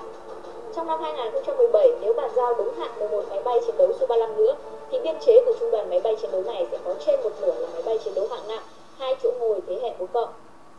Hiện nay, không quân Trung Quốc đã được tiến hành hiện đại hóa đáng kể. Chẳng hạn, một trung đoàn không quân tỉnh Quảng Tây Trung Quốc đã trang bị máy bay chiến đấu thế hệ 3+ do Trung Quốc tự chế tạo và các phiên bản cải tiến như J-10B, J-10C. Trong khi đó, một sư đoàn không quân ở tỉnh Vân Nam thuộc chiến khu miền Nam của quân đội Trung Quốc đã trang bị các máy bay chiến đấu J-10AS và J-10C. Một sư đoàn không quân khác ở tỉnh Quảng Đông Trung Quốc cũng đã trang bị máy bay chiến đấu J-10C. Một lữ đoàn không quân ở tỉnh Quảng Tây Trung Quốc được trang bị các máy bay chiến đấu J-10AS và J-10B. Theo thông tin từ các tờ báo của Trung Quốc như báo Giải phóng quân, Tân Hoa Xã và truyền hình CCTV, thì hiện nay không quân chiến khu miền Nam quân đội Trung Quốc sở hữu trên 50 máy bay chiến đấu thế hệ 3+, bao gồm các máy bay chiến đấu J-10BC. Cộng với việc trang bị mới 4 máy bay chiến đấu Su-35 đã nhận và 10 chiếc Su-35 nhận trong năm nay, không quân chiến khu miền Nam trong năm 2017 sẽ sở hữu gần 70 máy bay chiến đấu thế hệ 3+. Số lượng này đứng đầu trong các lực lượng không quân là 5 chiến khu lớn quân đội Trung Quốc. Điều đáng chú ý là chiến khu miền Nam của quân đội Trung Quốc thực hiện nhiệm vụ tác chiến trên hướng bán đảo Đông Dương, hướng Biển Đông. Ngoài ra, chiến khu miền Nam còn có nhiệm vụ phối hợp với chiến khu Biển Đông để ngăn chặn Đài Loan độc lập và sự can thiệp từ các nước bên ngoài. Điều này cho thấy tầm quan trọng của chiến khu miền Nam. Hiện nay ở đảo Hải Nam, Trung Quốc triển khai 3 trung đoàn máy bay chiến đấu hạng nặng 2 động cơ, bao gồm các máy bay chiến đấu J-11BH, SH cùng nhiều loại máy bay chi viện khác như máy bay cảnh báo sớm KZ-500-200, máy bay tuần tra săn ngầm Y-9. Đáng chú ý, ngày 8 tháng 2 năm 2017, một máy bay cảnh báo sớm KZ-200 của lực lượng đường không hải quân chiến khu miền Nam đã bay ở vùng trời cạnh bãi cạn Scarborough và đụng mặt với một máy bay tuần tra săn ngầm E-3C của quân đội Mỹ. Giữa hai máy bay này cách nhau khoảng 300 mét. Vào nửa cuối năm 2017, khi không quân Trung Quốc tổ chức cho nhiều máy bay quân sự tiến hành huấn luyện biển xa ở Tây Thái Bình Dương, rất có khả năng trong biên độ sẽ xuất hiện máy bay chiến đấu Su-35. Trung Quốc điều oanh tạc cơ chiến lược tuần tra ở Biển Đông. Phát ngôn viên Bộ Quốc phòng Trung Quốc hôm nay thừa nhận một biệt đội máy bay chiến đấu của nước này đã tuần tra ở bãi cạn Scarborough trên Biển Đông. Tại buổi họp báo ở Bắc Kinh, Thượng tá Thân Tiến Hoa, Phát ngôn viên Bộ Quốc phòng Trung Quốc thừa nhận không quân nước này mới đây đã tổ chức biên đội máy bay chiến đấu tuần tra trên bãi cạn Scarborough và một số bãi đá gần đó. Tờ China News đưa tin, thân Tiến Khoa cho biết, biên đội máy bay chiến đấu thực hiện nhiệm vụ tuần tra lần này gồm máy bay ném bom chiến lược H-6K, chiến đấu cơ, máy bay trinh sát và máy bay tiếp nhiên liệu trên không. Phát ngôn viên này nói rằng mục đích của đợt tuần tra nhằm nâng cao năng lực thực chiến để đối phó mọi mối đe dọa trên biển, đồng thời tuyên bố không quân Trung Quốc sẽ tiếp tục đưa máy bay chiến đấu tuần tra tại khu vực Biển Đông. Tuy nhiên, ông này không nói rõ biên đội tuần tra ở Biển Đông vào thời điểm nào. Sau khi tòa trọng tài đưa ra phán quyết bác bỏ căn cứ pháp lý của đường lưỡi bò Trung Quốc đơn phương vẽ ra trên Biển Đông, tài khoản mạng xã hội Weibo của không quân Trung Quốc đăng tải một bức ảnh chụp oanh tạc cơ H-6K bay qua vị trí được cho là bãi cạn Scarborough. H-6K là máy bay ném bom chiến lược tầm xa với tầm bay hơn 3.500 m, vươn tới hầu hết các thực thể ở Biển Đông. Bãi cạn Scarborough là tâm điểm tranh chấp giữa Trung Quốc và Philippines trên Biển Đông. Trung Quốc kiểm soát bãi cạn này từ tay Philippines vào năm 2012 và sau đó ngăn cản không cho ngư dân Philippines tới đây đánh bắt. Phán quyết của tòa trọng tài khẳng định bãi cạn Scarborough nằm trong vùng đặc quyền kinh tế của Philippines. Bãi cạn này nằm cách đảo Hải Nam của Trung Quốc hơn 850 km, cách bờ biển Philippines khoảng 222 km. Sau khi tòa trọng tài ra phán quyết, nhiều nước trên thế giới đã lên tiếng yêu cầu Trung Quốc phải tuân thủ luật pháp quốc tế, không có những động thái làm căng thẳng trên tình hình Biển Đông. Việt Nam hoan nghênh phán quyết của tòa trọng tài, đồng thời khẳng định chủ quyền của mình đối với quần đảo Hoàng Sa và Trường Sa. Biển Đông, tàu sân bay Mỹ dương oai nhằm ba mục đích. Cuộc tấn công tàu sân bay USS Convention đến Biển Đông lần này để đảm bảo tự do đi lại, tiến hành phô diễn sức mạnh, tăng cường ảnh hưởng khu vực, cổ vũ đồng minh, tăng cường diễn tập ở Biển Đông. Trang mạng Trung Quốc ngày 15 tháng 2 cho rằng cuộc tấn công tàu sân bay USS Convention Hải quân Mỹ thuộc chỉ huy của hạm đội 3 Mỹ hiện nay đã đi vào khu vực thuộc quản lý của hạm đội 7. Mục đích chính là thực hiện chi viện lẫn nhau giữa hai hạm đội này.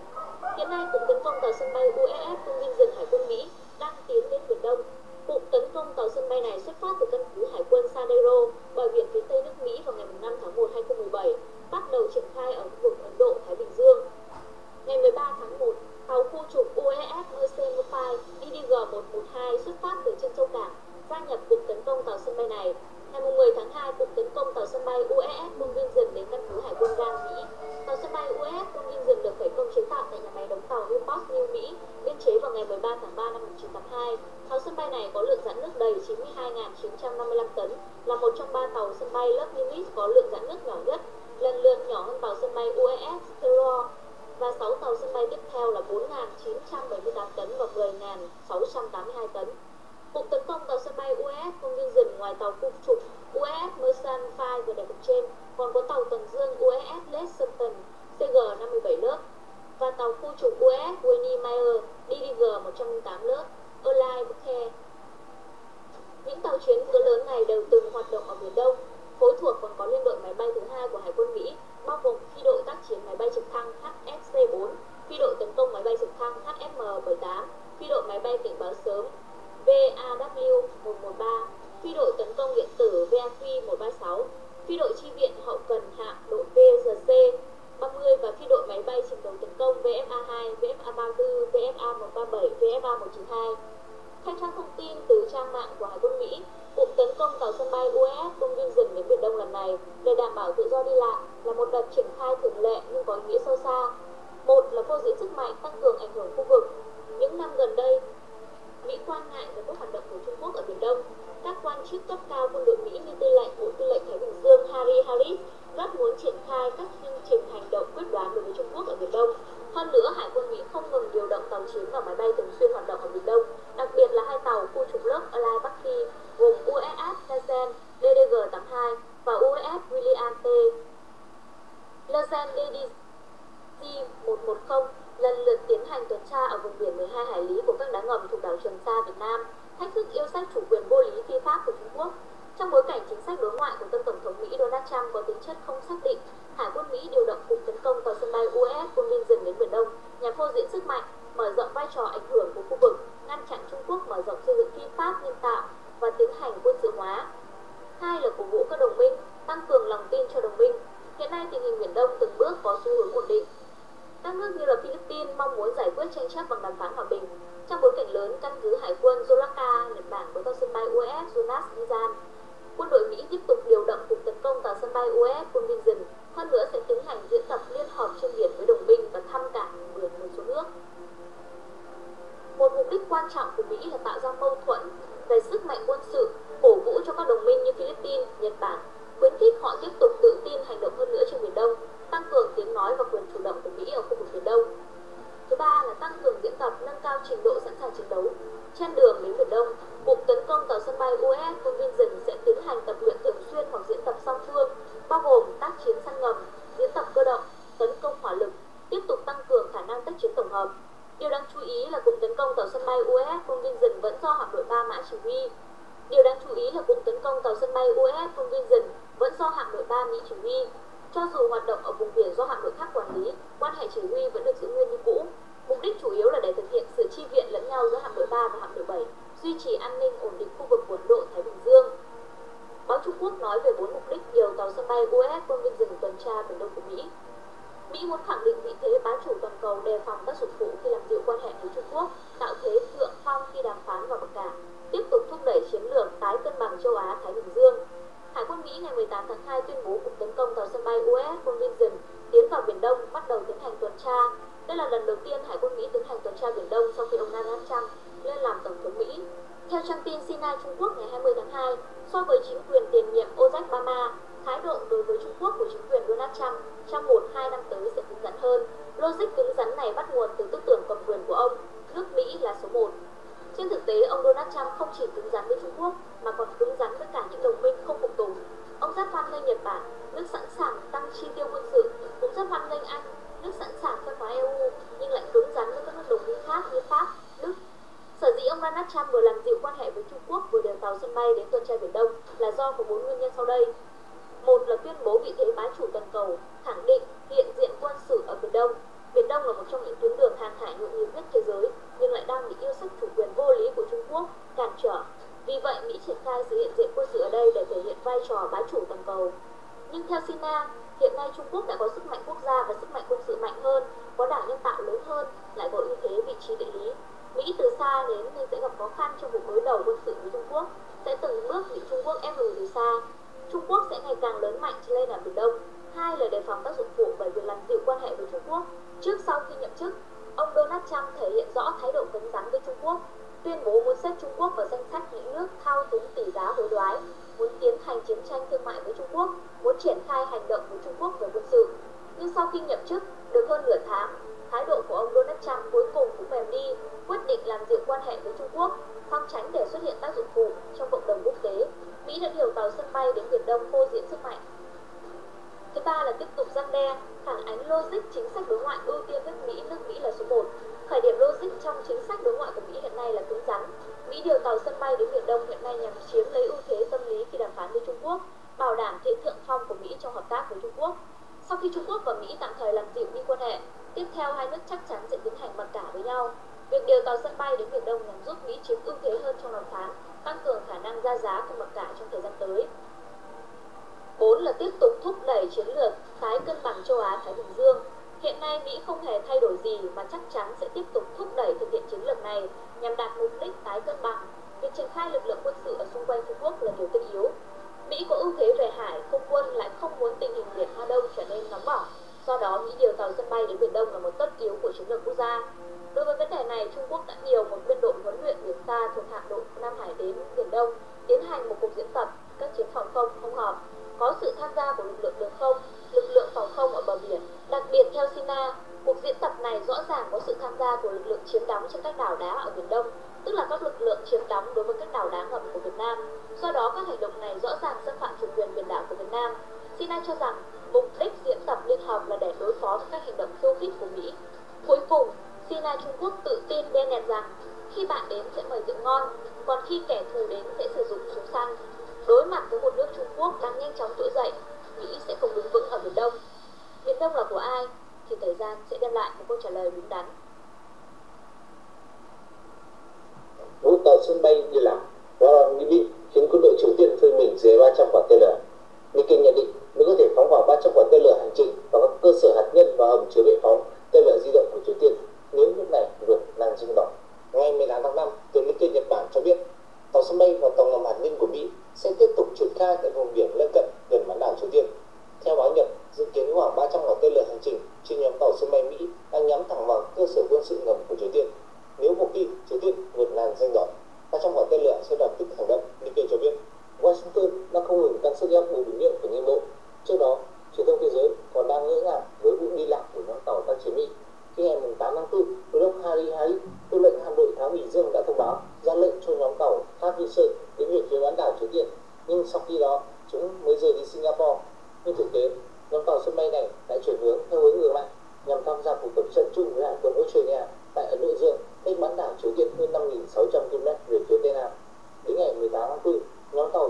Viên Sơn mới thực sự tiến về bán đảo Triều Tiên. Nhóm tàu tác chiến cấp Viên Sơn đã có hướng đi lại hồi tháng 4 vừa qua. Nông kênh cá nhảy, truyền thông thế giới khẳng định chính nội bộ Mỹ đã sử dụng cũng gặp khó khăn trước những thông tin nhiễu loạn về hướng di chuyển của nhóm tàu tác chiến. Tuy nhiên, hiện nay các chuyên gia cho rằng tình hình thực tế tại Washington lại không hoàn toàn như vậy, bởi đối tượng hỏa loạn vì hành động của Mỹ chính là quân đội Triều Tiên. Theo đó, căn cứ vào thông tin giả của Bộ Quốc phòng Mỹ, Bình Nhưỡng đã lập tức đưa quân đội vào trạng thái chuẩn bị chiến tranh do phán đoán một cuộc xung đột Mỹ Triều sắp xảy ra. Khi đó, quy mô binh lính và khí tài hoàn toàn nổi hẳn khác so với các cuộc diễn tập thông thường được triển khai với căn cứ ngầm. Hệ thống thông tin vô tuyến đồ sộ được sử dụng trong trường hợp này xảy ra chiến sự được khởi động. Từ đó, quân đội Mỹ lợi dụng cơ hội này để tiến hành quan sát cẩn mật, tìm ra số lượng binh lính, khí tài ở mỗi căn cứ ngầm, khóa chặt mục tiêu tấn công. Báo Nhật nhận định bằng đông tác giả đi về hướng con tàu các Viên Sơn, Washington đã giành chiến thắng về mặt thời gian, phục vụ cho công tác chuẩn bị tổ chức một cuộc tấn công quy mô chuẩn xác vào Triều Tiên. Nếu Triều Tiên quyết định tiến hành vụ thử hạt nhân lần thứ 6 hoặc phóng thử tên lửa đạn đạo lên lục địa ICBM, nước này sẽ đối mặt với khả năng tấn công quân sự của quân đội Mỹ như kênh bình luận. Một chuyên gia quân sự nhận định quân đội Mỹ cho rằng đây là cơ hội cuối cùng để xóa sổ chương trình phát triển hạt nhân có kiểm soát của Triều Tiên. Chuyên gia này dự đoán quân đội Mỹ sẽ sử dụng khoảng 300 quả tên lửa hành trình, gấp 5 lần số phóng vào Syria hồi tháng 2, tấn công vào các cơ sở thử nghiệm hạt nhân, cơ sở làm giàu uranium và cơ sở hầm chứa bệ phóng của tên lửa di động. Đặc biệt, hôm 25 tháng 4, tàu ngầm hạt nhân chiến lược nguyen Michigan thuộc nước Ohio có khả năng mang 150 tên lửa hành trình tấn công mặt đất Tomahawk đã cập cảng Hàn Quốc. Chuyên vốn dĩ thông tin tình báo về tàu ngầm hạt nhân này thường được bảo mật ngay cả đối với các đồng minh. Tuy nhiên, đây là hiếm hoi, lời đóng góp tiết lộ rằng mục đích tàu Michigan di chuyển đến Đông Bắc Á là nhằm kiểm soát chặt chẽ mọi hành động của lực lượng. Ngoài ra, ngày 19 tháng 5, nguồn tin quân sự của Mỹ tiết lộ tàu sân bay USS Ronald Reagan sẽ đến bán đảo Triều Tiên vào ngày 23 tháng 5 để tiến hành tập trận chung với nhóm tàu tác chiến USS Vinson. Nếu sử dụng hai nhóm tàu tác chiến, quân đội Mỹ có thể đảm bảo đủ số lượng tên lửa đạn đạo hành trình khóa chặt Triều Tiên. Báo Nhật bình luận tàu sân bay Mỹ USS Ronald Reagan áp sát Triều Tiên. Thưa quý vị, các quan chức quân sự Mỹ cho biết Washington sẽ triển khai tàu sân bay USS Ronald Reagan đến bán đảo Triều Tiên để tiến hành tập trận kép với nhóm tàu tác chiến USS Vinson. Theo thông tin được CNN đăng tải ngày 19 tháng 5, sau khi hoàn tất giai đoạn bảo dưỡng và thử nghiệm ở Ia, Kosuda thuộc Nhật Bản, tàu sân bay USS Ronald Reagan sẽ đến bán đảo Triều Tiên vào ngày 23 tháng 5 tới. Khi đến bán đảo Triều Tiên, tàu sân bay này sẽ tiến hành hàng loạt bài tập trận chung, nhưng chủ yếu tập trung vào nội dung khởi động và thu hồi máy bay. Tàu sân bay Reagan chở chỉ thị đoàn gồm 4.539 người cùng 60 máy bay theo Hải quân Mỹ. Tàu sân bay này bắt đầu thực hiện nhiệm vụ vào năm 2003 và có thể giá khoảng 8,5 tỷ USD. Giới quan chức Mỹ nhận định không tiết lộ thời lượng hoạt động của Triều Tiên của hai tàu sân bay nêu trên, mà chỉ nói rằng USS Ronald Reagan sẽ thay thế USS Vinson hoạt động trong khu vực khi USS Vinson kết thúc nhiệm vụ. Hải quân Mỹ cho biết tàu sân bay USS Ronald Reagan sẽ đến bán đảo Triều Tiên vào ngày 23 tháng 5. Mỹ quyết định triển khai thêm tàu sân bay USS Ronald Reagan vài ngày sau khi Triều Tiên cho thấy đã đạt được một bước tiến đáng kể trong chương trình phát triển tên lửa. Cuối tháng trước, nhóm tàu tác chiến USS Vinson đến bán đảo Triều Tiên để phô trương sức mạnh sau khi xuất hiện thông tin nói rằng Bình Nhưỡng sẽ tiến hành vụ thử nghiệm hạt nhân lần thứ 6. Khi chưa tiến hành thử nghiệm hạt nhân, nhưng Bình Nhưỡng hôm 14 tháng 5 đã phóng thành công tên lửa KN-17 đạt được độ cao 1.609 km. Đây là vụ thử nghiệm thành công nhất trong chương trình phát triển tên lửa của Bình Nhưỡng.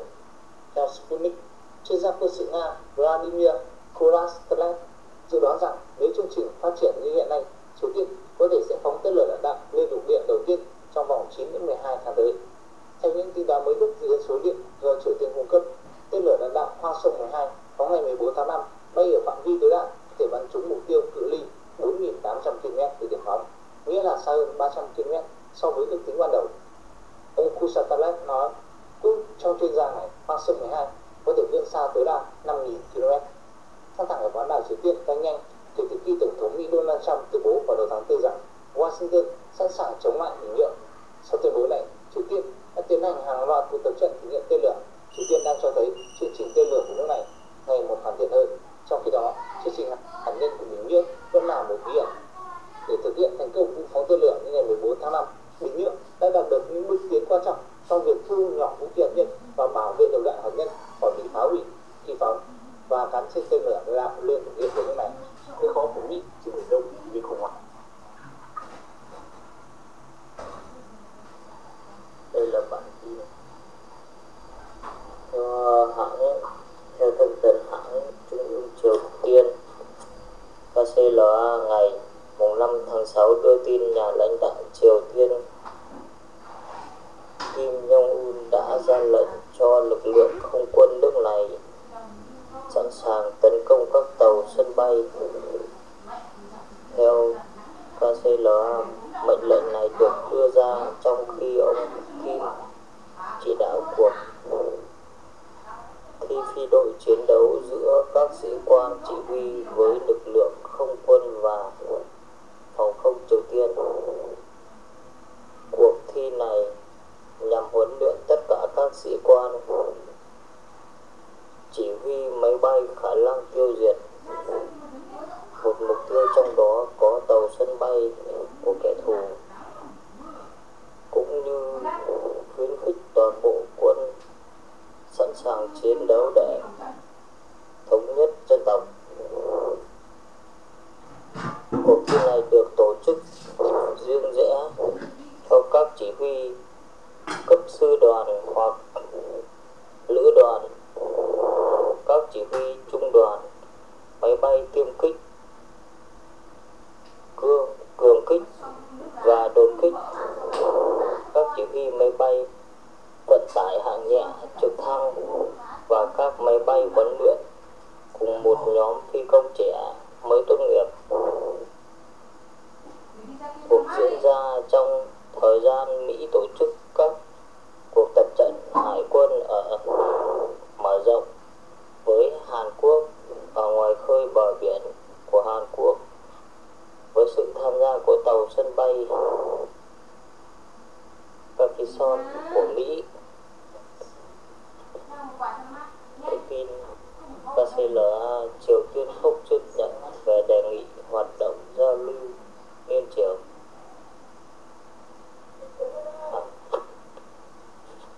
Trong nguồn tin thông tấn Ngon Hát dẫn nguồn tin phong trào chia sẻ của Hàn Quốc ngày 5 tháng 6 cho biết tổ chức dân sự này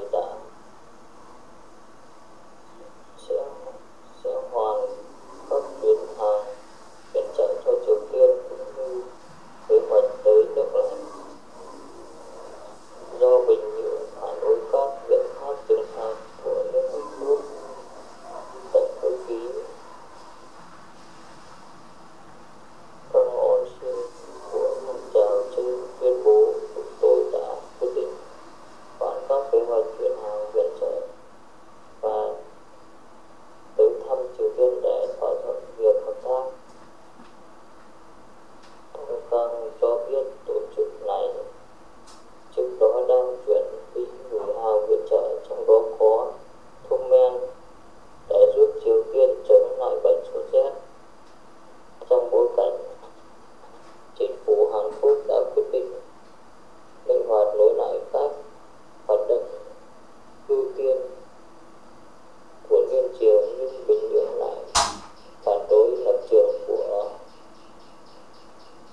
báo ngày thứ Tư hôm mùng 7 tháng 6 phát biểu chuyên phóng viên Chủ tịch Hội đồng Liên bang Nga Hội nghị bà có thông tin Nga không cho biết Nga sẵn sàng hợp tác với Mỹ về vấn đề Triều Tiên nhưng chỉ bằng cách thông qua phương tiện chính trị và ngoại giao. Trước đó, Bộ Ngoại giao Mỹ kêu gọi cùng với người lập định Triều Tiên không nhấn mạnh chúng tôi đã nhận được lời kêu gọi của chúng tôi đã nhận kêu gọi khác nhau từ phía Mỹ, tuy nhiên điều này chỉ có ý nghĩa khi nào thành một chính sách ngoại giao và thông tin mà không cho biết tất cả các điểm nhấn của vấn đề chính trị của quốc tế sẽ được đặt ra trong cuộc họp của hai nhà lãnh đạo Nga Mỹ. Những nghị sĩ khẳng định rằng đối với Cộng hòa Nhân dân Triều Tiên thì Nga và Mỹ đều có quan điểm tương đồng. Nga cũng phản đối việc mở rộng nó cấp vào các quốc gia hạt nhân. Tuy nhiên, việc đe dọa đã gây áp lực đối với chính phủ Triều Tiên có thể làm cho tình hình đi vào ngõ cụt. Theo vàng nghị sĩ nhận định, chúng ta cần phải giải quyết vấn đề này bằng các biện pháp chính trị và ngoại giao. Chủ tịch Thượng viện Nga sẵn sàng hợp tác với Hoa Kỳ, sẵn sàng thỏa thuận về tình hình và phương pháp hợp tác nhằm gây áp lực để lãnh đạo Triều Tiên từ bỏ chương trình hạt nhân của mình. Các cuộc đàm phán sáu bên về vấn đề phi hạt nhân hóa bán đảo Triều Tiên đã bắt đầu từ tháng 8 năm 2003 với sự tham gia của các ngoại giao cao cấp của Nga, Triều Tiên, Hàn Quốc, Mỹ, Trung Quốc và Nhật Bản. Kết quả là Triều Tiên không chỉ đóng băng chương trình hạt nhân của mình mà còn bắt đầu tháo gỡ các lò phản ứng trong một trung tâm thử nghiệm từ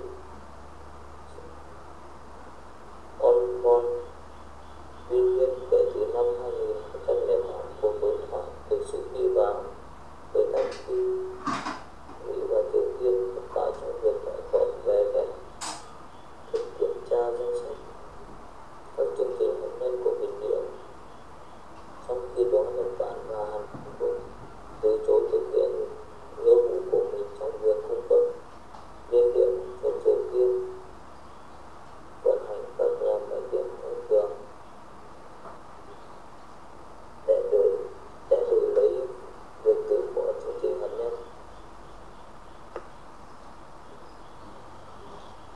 Sự tức giận trước việc 7 cường quốc lớn nhất thế giới đồng loạt lên tiếng bày tỏ quan ngại về những cuộc tranh chấp nóng bỏng đang diễn ra ở Biển Đông và Biển Hoa Đông.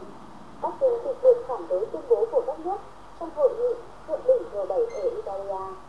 Trong đó, các nước này đã thể hiện sự lo ngại trước một loạt cuộc tranh chấp đang diễn ra ở Biển Đông và Biển Hoa Đông. Phát ngôn viên Bộ Ngoại giao Trung Quốc, ông đăng hôm nay ngày 28 tháng 5 cho biết, hội nghị thượng đỉnh G7 đã được tổ chức ở thành phố Taormina, trên đảo Sicily của Italia trong 2 ngày 26 và 27 tháng 5. Lãnh đạo của 7 nước thành viên Canada, Pháp, Đức, Italia, Nhật Bản, Mỹ và Anh cùng với Chủ tịch Ủy ban châu Âu và Chủ tịch Hội đồng châu Âu đều đến tham dự hội nghị lần này. Khu vực châu Á Thái Bình Dương đang phải đối mặt với một loạt cuộc tranh chấp lãnh thổ, lãnh hải căng thẳng ở Biển Đông và Biển Hoa Đông có liên quan đến Trung Quốc và các nước láng giềng xung quanh. Trong thông cáo được phát đi, lãnh đạo các nước G7 đã bày tỏ sự phản đối với bất kỳ hành động đơn phương nào có thể gây căng thẳng ở những điểm nóng nói trên. G7 cũng kêu gọi tất cả các bên có liên quan đến tranh chấp trong khu vực thực hiện tiến trình phi quân sự hóa. Trung Quốc đang có tranh chấp đối với quần đảo Senkaku Miến Ngư ở Biển Hoa Đông với Nhật Bản. Ở Biển Đông, Trung Quốc đang có tranh chấp với 4 nước láng giềng gồm Brunei, Malaysia, Philippines và Việt Nam và vùng lãnh thổ Đài Loan. Thông cáo bày tỏ sự quan ngại của G7 được đưa ra trong bối cảnh các cuộc tranh chấp ở khu vực châu Á Thái Bình Dương đang rất căng thẳng, đặc biệt là ở Biển Đông. Hồi đầu tuần này, Hải quân Mỹ vừa phái một tàu chiến đi vào khu vực thuộc phạm vi 12 hải lý so với đảo nhân tạo mà Trung Quốc xây dựng trái phép ở Biển Đông, khiến Trung Quốc sôi sục tức giận. Đây là lần đầu tiên chính quyền của Tổng thống Mỹ Donald Trump thách thức Trung Quốc trong vấn đề Biển Đông. Chưa hết, chiến đấu cơ và máy bay quân sự của Mỹ và Trung Quốc đã có 2 cuộc chạm trán nóng bỏng trên bầu trời ở Biển Đông chỉ trong vòng vài ngày trở lại đây. Trung Quốc tức giận trước thông cáo của G7. Trung Quốc đã rất tức giận trước việc các nước G7 đồng loạt lên tiếng về vấn đề Biển Đông và Biển Hoa Đông. Trung Quốc đã nhanh chóng ra tuyên bố thể hiện thái độ của họ. Chúng tôi rất chú ý đến tình hình hiện nay. Chúng tôi phản đối mạnh mẽ thông cáo của Hội nghị thượng đỉnh G7 đề cập đến việc vấn đề Biển Đông và Biển Hoa Đông dưới cái cớ luật pháp quốc tế. Phát ngôn viên Bộ Ngoại giao Trung Quốc Lưu Giang cho biết trong tuyên bố, ông này nhấn mạnh xung đột ở Biển Đông chỉ nên được giải quyết thông qua các cuộc đàm phán của những nước có liên quan. Trung Quốc rất không hài lòng trước sự đề cập đó và cho rằng các nước G7 nên chấm dứt việc đưa ra những phát biểu vô trách nhiệm như vậy. Phát ngôn viên Bộ Ngoại giao Trung Quốc nói, ông Lưu Giang còn khẳng định Trung Quốc cam kết sẽ giải quyết đúng đắn các cuộc tranh chấp với tất cả những nước có liên quan thông qua đàm phán, trong khi vẫn đảm bảo hòa bình và sự ổn định ở Biển Đông cũng như Biển Hoa Đông. Bắc Kinh hy vọng G7 và các nước khác nên kiềm chế, không thể hiện lập trường đứng về bên nào trong các cuộc tranh chấp, tôn trọng đầy đủ nỗ lực của các nước trong khu vực trong việc xử lý tranh chấp và không đưa ra những phát biểu vô trách nhiệm. Ông Lưu nói thêm, Trung Quốc luôn chủ trương giải quyết các cuộc tranh chấp lãnh thổ lãnh hải ở Biển Đông trong khuôn khổ song phương với từng nước một để dễ dàng gây sức ép với các nước nhỏ hơn. Bất kỳ hành động nào nhằm quốc tế hóa cuộc tranh chấp ở Biển Đông đều vấp phải sự phản đối dữ dội của Trung Quốc. Bắc Kinh đang có tham vọng độc chiếm Biển Đông và đây là điều mà cộng đồng quốc tế không thể chấp nhận. Chính vì vậy, ngày càng có nhiều nước không có liên quan trực tiếp đến tranh chấp Biển Đông lên tiếng về vấn đề này. Sự thật về bom ác, thứ vũ khí đáng sợ nhất trong lịch sử loài người. Quả bom này là thứ vũ khí khủng khiếp nhất mà loài người từng phát minh ra. Theo các chuyên gia, nếu phát nổ nó có thể giải phóng nhiệt lượng đạt đến nhiệt độ mặt trời, bom nhiệt hạch, bom áp hay bom sinh khí. Hoạt động mô phỏng quá trình giải phóng năng lượng hạt nhân trên mặt trời có khác biệt ít nhiều so với nguyên lý bom nguyên tử bom A. Sức công phá của bom nhiệt hạch là từ sự bùng nổ của hạt nhân hydro khi chúng chuyển thành helium. Bom nhiệt hạch có sức công phá mạnh hơn nhiều lần bom nguyên tử do nhiên liệu sử dụng nhẹ hơn và phản ứng nhiệt hạch có hiệu suất cao hơn phản ứng nguyên tử. Về cơ bản, cái bom nguyên tử là kích nổ sẽ tạo phản ứng phân hạch giải phóng nhiệt lượng khổng lồ lên đến hàng triệu độ C để kích hoạt quá trình tổng hợp hạt nhân. Trong cái bom áp, quá trình này thậm chí giải phóng nhiệt lượng còn kinh khủng hơn, có thể đạt đến nhiệt độ mặt trời hàng triệu đến chục triệu độ C. Chính vì nguyên lý này, bom áp có sức công phá gấp hàng ngàn lần những trái bom nguyên tử bình thường. Theo các chuyên gia quân sự, một quả bom nguyên tử chỉ có sức công phá tính bằng kiloton. Một kiloton bằng 1.000 tấn thuốc nổ, trong khi đó sức nổ tương đương lượng nổ của một trái bom áp thông thường sẽ được tính bằng megaton, tương đương với hàng triệu tấn thuốc nổ. Trong lịch sử, quả bom kinh khí đầu tiên, Azimuth, do Mỹ thử nghiệm vào năm 1952, có sức công phá mạnh 10,4 megaton, tạo ra một nhiệt lượng tác động trong bán kính 56 km. Trong khi đó, trái Kaman, thứ đã giết chết 40.000 người tại Nagasaki, chỉ mới có sức nổ khoảng 21 kiloton. Đó là chưa kể đến tác hại lâu dài từ sức nổ súng. Tuy được cho là bom sạch do lượng phóng xạ thải ra ít hơn, nhưng các bụi phóng xạ vẫn có thể đầu độc sinh vật sống, gây ô nhiễm không khí, đất và nguồn nước trong hàng trăm năm. Với sự phát triển của khoa học, công nghệ, những quả bom nhiệt hạch hiện nay có thể sở hữu kích thước chỉ bằng đầu đạn tên lửa, trong khi sức công phá vẫn vô cùng khủng khiếp. Ông Edwin Hoover được coi là cha đẻ của loại bom hủy diệt trên. Nhà bác học Lewis phía sau, Ủy ban nguyên tử Mỹ, các nhà bác học có thể được xếp thành 3 loại. Trung tâm vào khoa học, chú ý tới các ứng dụng của khoa học, quan tâm tới ảnh hưởng của khoa học trên phương diện chính trị, riêng ông Andrew là người hội tụ cả ba loại chủ quyền bởi là cha đẻ của bom tinh khí. Andrew sinh ngày 15 tháng 1 năm 1908, mất ngày 10 tháng 9 năm 2003, sinh ra trong một gia đình giàu có người Do Thái tại thành phố Budapest, Hungary. Ngoài năng khiếu về toán, ông còn thích âm nhạc, văn thơ, đánh cờ. Sau khi tốt nghiệp kỹ sư chuyên ngành hóa, Andrew đã tới Munich và Berlin để theo học chuyên ngành hóa lý. Nhận bằng tiến sĩ năm 1930 với đề tài khảo cứu về ion của phân tử hydrogen đã đặt nền móng cho lý thuyết về quỹ đạo phân tử. Vì người Đức bạc đãi người Do Thái nên Andrew đã cùng vợ là Augusta Aitani tới Anh về làm giảng viên tại trường đại học Washington, Mỹ. Trong thời gian giảng dạy tại Mỹ, Andrew đã khảo cứu về các phản ứng nhiệt hạch về cùng nhà vật lý Bartholomew. Andrew thiết lập ra những tiền đề để nghiên cứu bom tinh khí sau này. Trung Quốc phủ nhận cáo buộc của